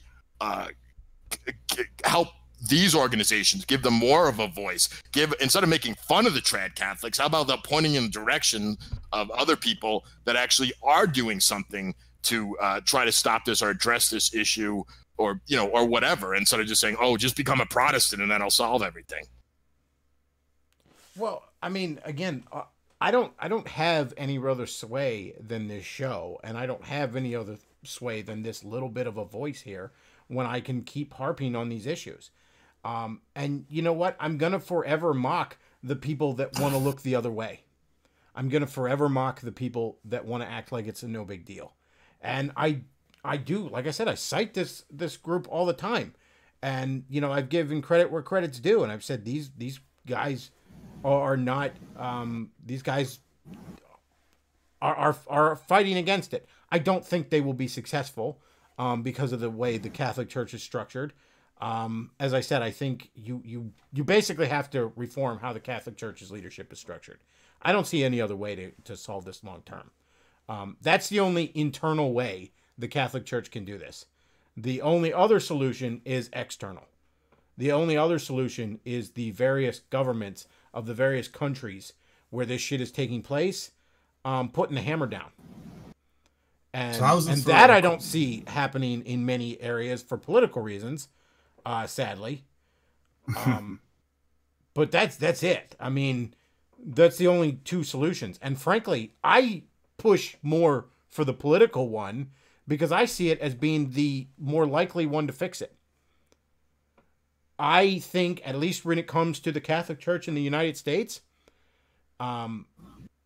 local governments, probably not the federal because it's basically the same thing in this regard, but local governments, local state and city governments are probably the only chance to fix this. You send some guys in, you break open the records, you figure out what the fuck happened, and maybe there are some people in there you can work with, maybe not. I don't know. But I'll tell you this right now, this is not going to be solved until people are at least willing to look at it.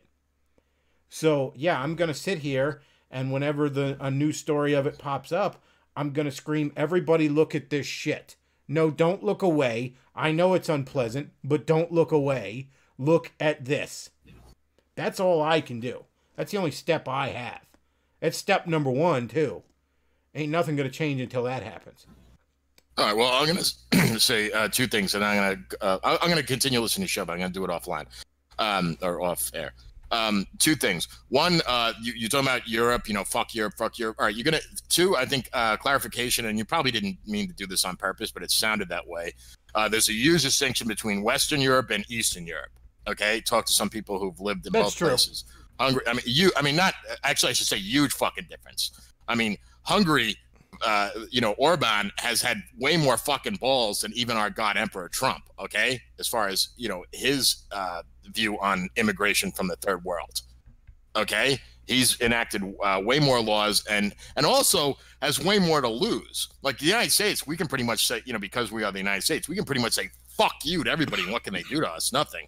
But Hungary, a little tiny country, and they got way more to lose, you know, economically, politically, you know, and any other way. There's way more on the line for them. So I just want to make that distinction to people who, you know, heard your earlier rant. Huge difference between. I'd be willing to support several regime changes in Europe. And I'm generally a non-interventionist guy, so that's no small feat for me to say. Okay, and two, as far as I just want to reiterate this, you know, you getting angry at the Catholic Church, yeah, directed at the church and the hierarchy. The trad Catholics, for the most part, more so than the regular Catholics, and I'm not sure how you're defining trad Catholics because I don't even fucking know. I don't care. But anyway, the point is these are probably good people, devout people that sincerely believe in the divinity of Christ, like both you and Luke, that really want the best for this, that are probably at least as upset by the destruction of innocence that we earlier described. And instead of fucking with these people and making fun of them, and they're just, that just is gonna, it's just a human natural reaction, and you know this, you've seen it, you've experienced it in your own life by doing that to people. That just alienates them, and it doesn't do anything to help solve the fucking problem. Well, right? like I said, you know, leaders can't do anything really if people aren't following them. So I'm yelling at these people to stop following them. You know, I mean, there is no polite way to say you're being a useful idiot. Yeah, there really isn't. You know. Well, no, that's not the way I said it, Chris, and I think you know what I'm. Anyway, look, guys, I enjoyed it. I'm gonna keep listening offline, but by all means, it was good. Was made for good radio having you on. All right, yeah. Take care, man. Later. Yep. All right. Anybody else? I see we got a few other people in the call. What's on everybody else's mind? Long-time listener, first-time caller. Oh, okay. What's on your mind there? Oh, I saw the. Did you guys talk about the? Sorry to switch gears, but did you guys see the Nintendo Direct today? I did not. I was wage cucking when that was going on. I did see bits of it. I was able to check Gab and shit throughout the day. I saw Isabel was announced for Smash, and apparently they're porting a bunch of Final Fantasy games to the eShop, I guess, or whatever. That's about all I really caught. Yeah, the whole Final Fantasy thing was interesting just because we haven't seen mainline Final Fantasy games on the Nintendo home console since the Super Nintendo. So that's the part that kind of caught me off guard. Like I know that Square is kind of desperate right now with putting their games on everything and everywhere, but they've always, you know, left Nintendo out when it came to their mainline Final Fantasy games. So. Well, I couldn't really tell you. I never got into Final Fantasy myself, so. Oh, I'm looking at the trailer now, and there's an actual Mega Man 11 with really good gameplay. Oh yeah, Mega Man 11 looks pretty good. But yeah, never. I mean, literally the only Final Fantasy game oh no, that's not true. I have Tactics on the PS1, and I actually love Tactics. Tactics is a great game. One of my top 10 games probably, which is weird because I don't give a shit about the series as a whole. But the only Final Fantasy game I quote unquote own is I own the first one on my NES Classic. That's it. So I can't really tell you on Final Fantasy games. I never got into them. I wasn't a huge fan. It just seemed like a sign of things changing. But you know what? If Square is actually going to work with Nintendo again, maybe you get a proper sequel to Mario RPG, for example. I don't know. Maybe I don't think they should ever touch that. I think that just needs to bring the characters back and have some fun with. Well, that's what I mean by it. Like, just, I mean, I don't think those characters are owned by Square. I think it's just that Nintendo doesn't want to touch them because there was real bad blood between them and Square. Like, there was bad blood. There was a little bit of that with Rare. Remember for a while when Nintendo wouldn't touch any of the Donkey Kong Country characters? Yeah. Like, so there was a little bit of pettiness there. But I believe Nintendo owns all the characters that were in Mario RPG. I can't imagine they don't. But if they're on good terms with Square, maybe you'll actually see those characters pop up in more Mario games. Maybe you'll see more interactions. And I mean, you know, you got a little bit of Square love on the Wii U. I mean, I was surprised as hell when Cloud was in Super Smash Brothers. I mean, I know a lot of people said, "Oh, that's an obvious choice," but I didn't think it was gonna happen because again, Square and Nintendo weren't exactly buddy-buddy. So when he was announced for Smash back during the Wii U cycle, I was kind of surprised. So Contrary to popular belief, it wasn't like a lot of the story goes that the reason Final Fantasy VII wasn't on the N64 is because of the cartridge. Well, apparently it was because Sony gave them a lot of money and also persuaded them to convince other Japanese publishers not to put anything on Nintendo.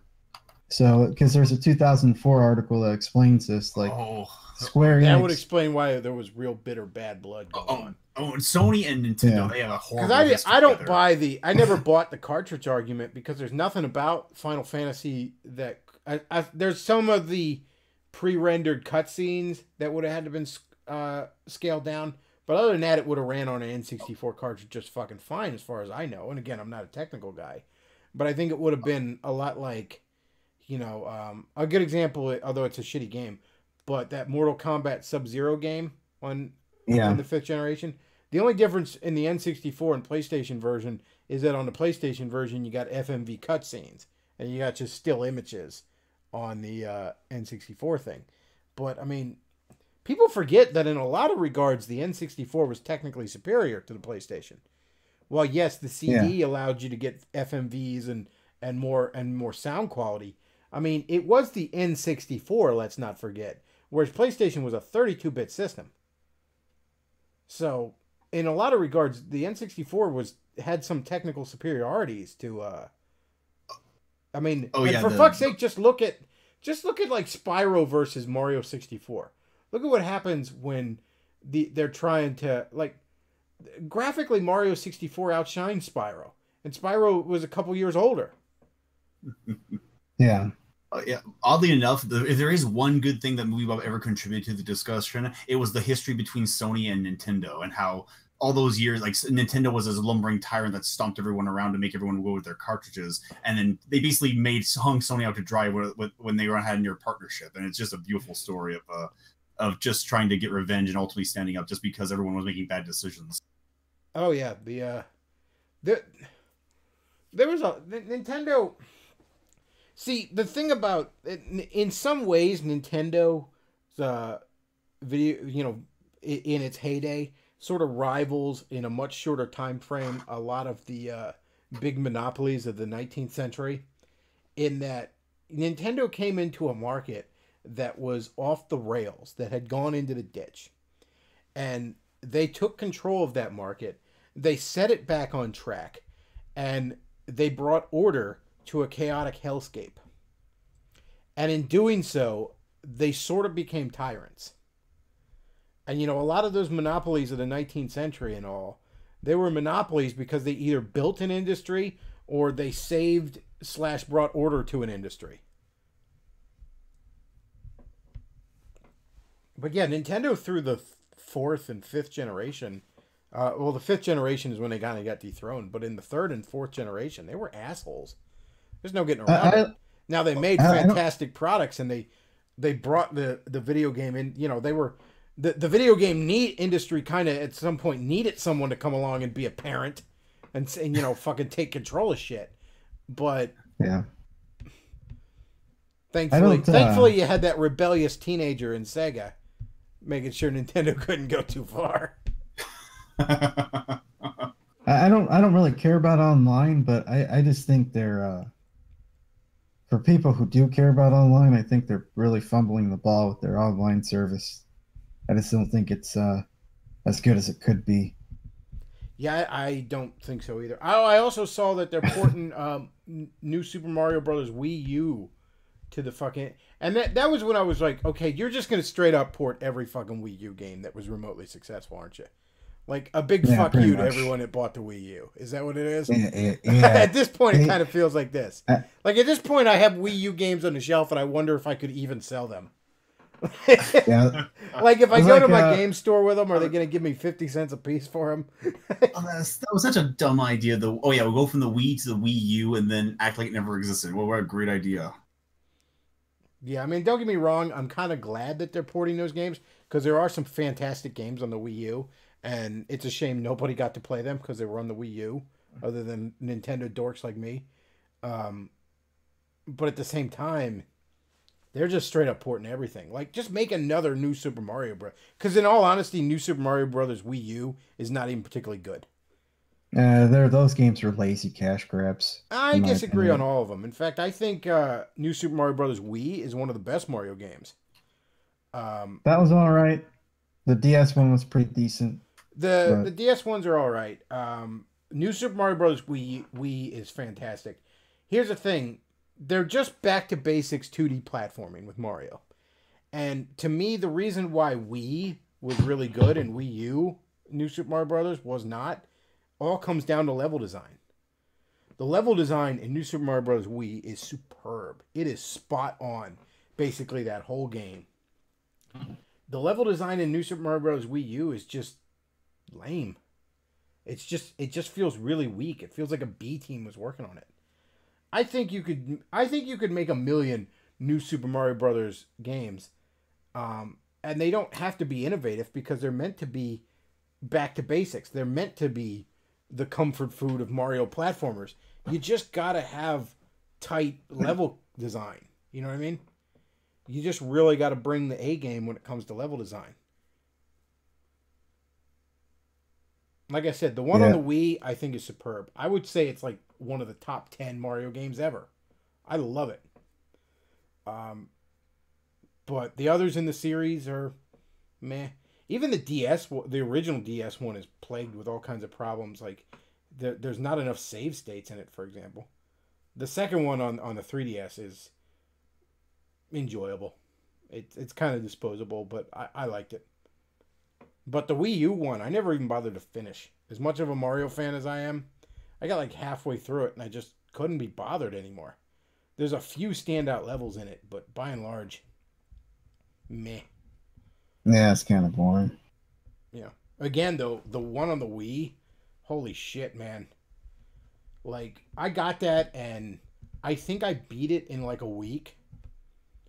And that's because I was just playing that thing non-fucking stop. Like, I worked, I slept, and I played that fucking game. I was having such a blast with it. Yeah, you know what needs to happen? We need to have a debate with Bechtloff and Movie Bob. You've brought up Movie Bob several times throughout these live streams. And it'd be funny to see. Movie Bob will never debate anybody. Like, I mean, first of all, I'm a small channel, so that would be an excuse right there. Oh, he's nobody. But it doesn't matter. When people with bigger channels call him out, he's like, I'm not going to debate some Nazi or whatever other gay shit. He won't even debate Sargon of Akkad on the grounds that he's horrible. Sargon of Akkad, Movie Bob needs to have a debate with his fucking blood sugar level, is what Movie Bob needs to do, all right? He's a fucking... Like, I mean, imagine when you're so fat that only Jim Sterling makes you seem thin. Oh man, Movie Bob is the moon that orbits Jim Sterling. The funny thing about Jim Sterling is I used to like his like video game commentaries. I liked him when I first discovered him too, because I thought this is a guy standing up for the consumer. And then along came Gamergate, and Jim Sterling showed his true fucking colors to me. And I was like, he's a hypocritical, degenerate, obese cuck. Oh, okay. Yeah, what was that original legislation that they were going to push, like Sopa and Pippa? Something like that, yeah. Yeah, that was when I first discovered him when he was on The Escapist, and he was making videos. And one of his earliest videos was denouncing Sopa and Pippa, and everyone on those websites were actually warning their audience, please contact your congressman to stop this legislation. Again, I watched a bunch of stuff where he was talking about like all the nickel and diamond day one DLC season pass, in-game, buy with real currency shit. And he was just really down on that stuff. And I thought, oh man, here's the guy standing up for the consumer. And I mean, because this was like 2012, 2013 when the video game industry was very, very much fucking the consumer over. I thought, here's a guy standing up for the consumer. That's fucking fantastic. And then he showed his true colors, and I was like, man, fuck this guy. Just fuck this guy. And it is arrogant fedora, thank God for me, dressed like a fucking Nazi, and all this other weird shit about his persona. It just, fuck him. Man, fuck him. You know what, Yeah. though? If you ever feel like you want to be angry at Jim Sterling, though, understand that at the end of the day, he has to be Jim Sterling, and isn't that punishment enough? There's photographic evidence of other men's stuff on his glasses, on his face. No, I think that was, he said that was his. Although, how he managed that, I don't know. Notice how these fedoras always look unhealthy, and they're always just like gross and just. Jim Sterling is monstrously like, I walking need to lose some weight. I'm kind of fat. Don't get me wrong. I'm not movie Bob fat, but I'm kind of fat. I'm working on it. But Jim Sterling is fat to a level that just sort of staggers me. Like, he's the kind of fat where you know he doesn't bend his knees when he walks because he dares not. Like, that kind of fat. He's the kind of fat where, and you can see it in his videos, his fingers are getting fat. His fingers are. Do you know that is like the last motherfucking place where your body says, okay, we're going to store some fat here. Like, that is like the last fucking place where your body, you are running out of places to store fat when your body's like, put it in the fingers. Probably why he's wearing gloves. There's a scene in Family Guy where Brian puts like an apple and it goes around him. Oh, and yeah, he's talking to Peter. Yeah. That's what Jim Sterling reminds me of. Yeah, Jim Sterling's a planetoid, and his atmosphere is mostly methane. Oh, wow. I found a not very flattering picture of him.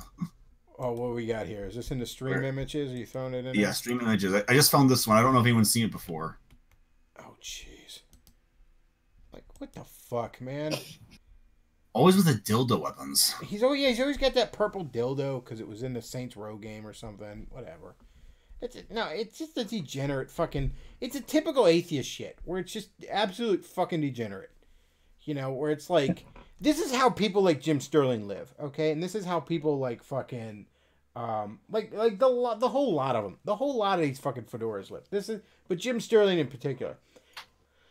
Take the most fucked up sexual fantasy you've ever had, right? That time you jacked off to some really nasty fucking porn online that you were immediately fucking ashamed of the moment you nut it, right? You know, and you're like half fucking drunk that night. Take that moment in your life, right? And then imagine somebody who took that moment in their life and said, this is what I'm all about now. That's how a guy like Jim Sterling lives. Yeah. Like, we're all sinners. We've all rolled around in the mud. We've all done things we were ashamed of. But the difference is we're fucking ashamed of them. Well, when you think everything This is a man who has, I think it's in Romans where it says, you've given over to a debased mind. Just given over to it. Where God just greases the tracks and said, you know, there's an old saying where it says, you know, God punishes the sinners by giving them what they want. And this is what happens to people who believe that we're just nothing more than accidents, you know, just roaming around waiting for our turn to die. You know, that's what you get.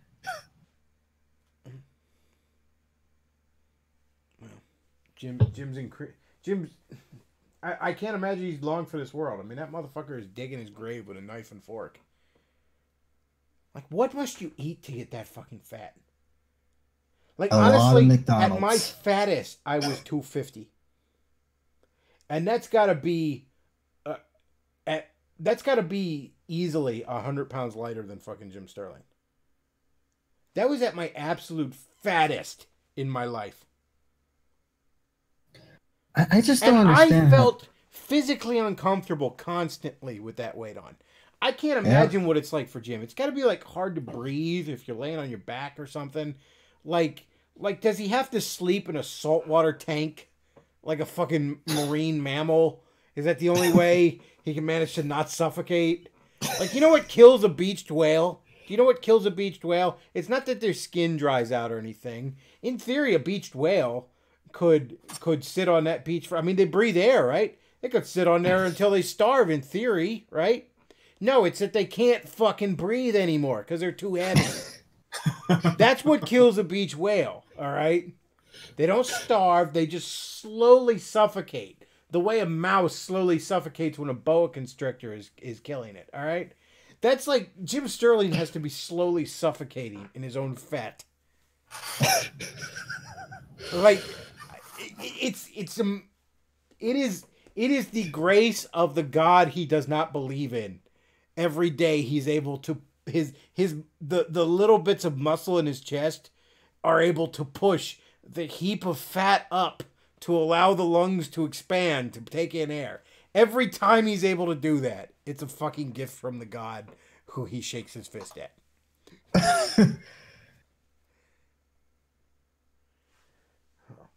So do you think it's through God's grace, through His mercy that Jim is still alive, or do you think this is punishment by God by keeping him alive? Yes. You know, part of my theology, I believe, I often get asked like, well, why should, because I believe in, salvation by faith, not works. Well, what good is works? Why don't you just do whatever you want? Well, I believe that works play a part in your rewards in heaven. I believe that your good deeds are, not to get too much into it, but I believe as a saved Christian, you build your heaven throughout your life with your good deeds in Christ. Well, in the same way, I believe a lost person builds their hell. I believe when you're outside of Christ, you are building your hell. Every day of your life, you're building your hell. You see this with some Christian authors. I mean, the most famous example is, in A Christmas Carol, Jacob Marley saying, I wear the chains I forged in life. I made them link by link and yard by yard. Well, Jim Sterling is ponderously working on his chain. Not ponderously, tirelessly working on his chain. It is a ponderous chain, as the saying goes. So, the thing about it is God, when God tosses you a rope, that very same rope you can be used to pull you out of the ditch, or you can use it to hang yourself with. So you ask, is it God's mercy or is it God's judgment? And the answer is yes. The answer is, that's up to Jim, isn't it? Yeah. Very much.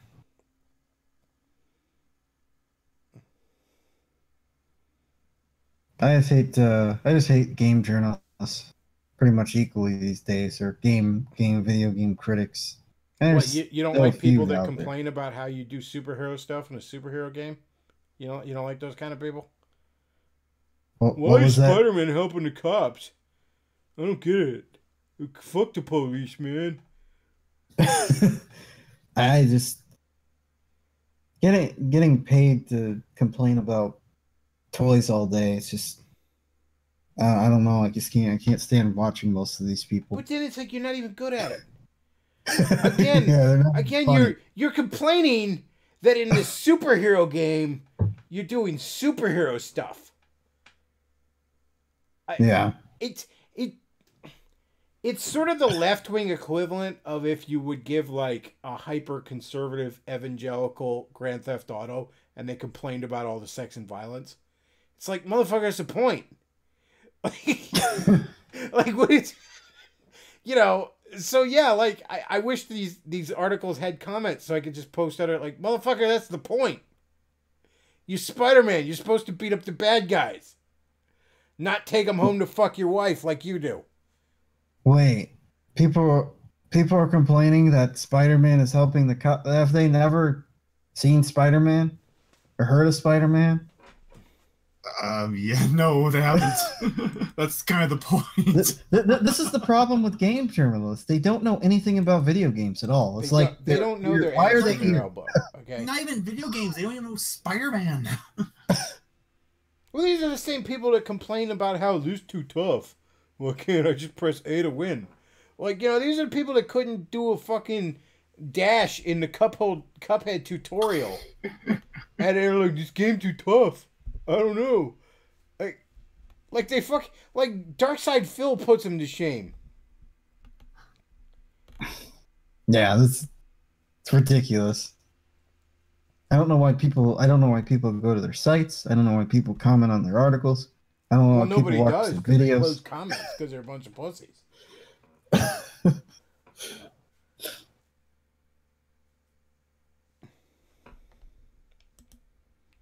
But it always amazes me how there could be such a vast number of audiences to these people, because there's so many people who don't care about the points and are so willing to make comments and watch videos. This is what. This is why I wish all the console manufacturers would have a direct, so I don't have to go to any of these sites anymore. Oh to yeah, get God news. bless Nintendo for that. Say what you will about Nintendo, but they long ago decided, you know what, we're going to talk to our customers directly, because dealing with these assholes just ain't cutting it. Yeah. We're tired of getting questions about, does Mario support the patriarchy? Enough's enough. You know the Japanese guy getting that question doesn't even know what that means. Like, the fuck? What are you talking about? Or maybe crazy like he gets American it translated and he just thinks like, we lost a war to these people? guy? Oh man.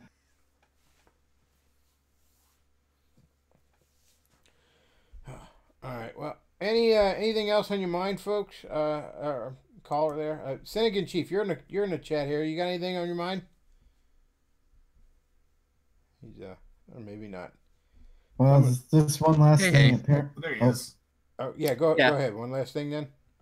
Just playing Half-Life 2. I was actually going to talk about the Archaven comics, and you talked about Comicsgate yesterday and stuff like that. So I don't know how much time you've got. I'm probably gonna wrap this up tonight. I'll bring you on tomorrow night if you're around. I'm actually not going to be around not tomorrow night. Saturday night, I mean. Or Saturday night. Anyway. Which is technically tomorrow night because it's Friday morning now, but I'll come in sometime. There's all kinds of stuff going on, and it's changing every day. So. All right, Kenoshi, what was the last thing you wanted to get out? Liberals are trapped in their own fiction because they believe that aliens are going to punish us of global warming. If you've seen that Mark Dice video. Are they still doing that? Yeah, I haven't seen that. That's news to me. Yeah. I mean, all right. It's like that's a plot from the Earth, the remake of the day the Earth stood still, and I was like, these people are trapped in their own fiction. Wonderful. Well, I mean, fiction is the only way you can cling to their beliefs. All right. Well, I'm going to go ahead and wrap this up because I've been going on for a while. This was a good show. Folks, if you enjoy the content I put out, do consider checking out the tip jars down below. It's PayPal, Patreon, Amazon wishlist where you can keep supporting the show. Yeah, that's about all I got for tonight. I want to thank everybody for listening. Thanks everybody that called in. And Bechtloff out.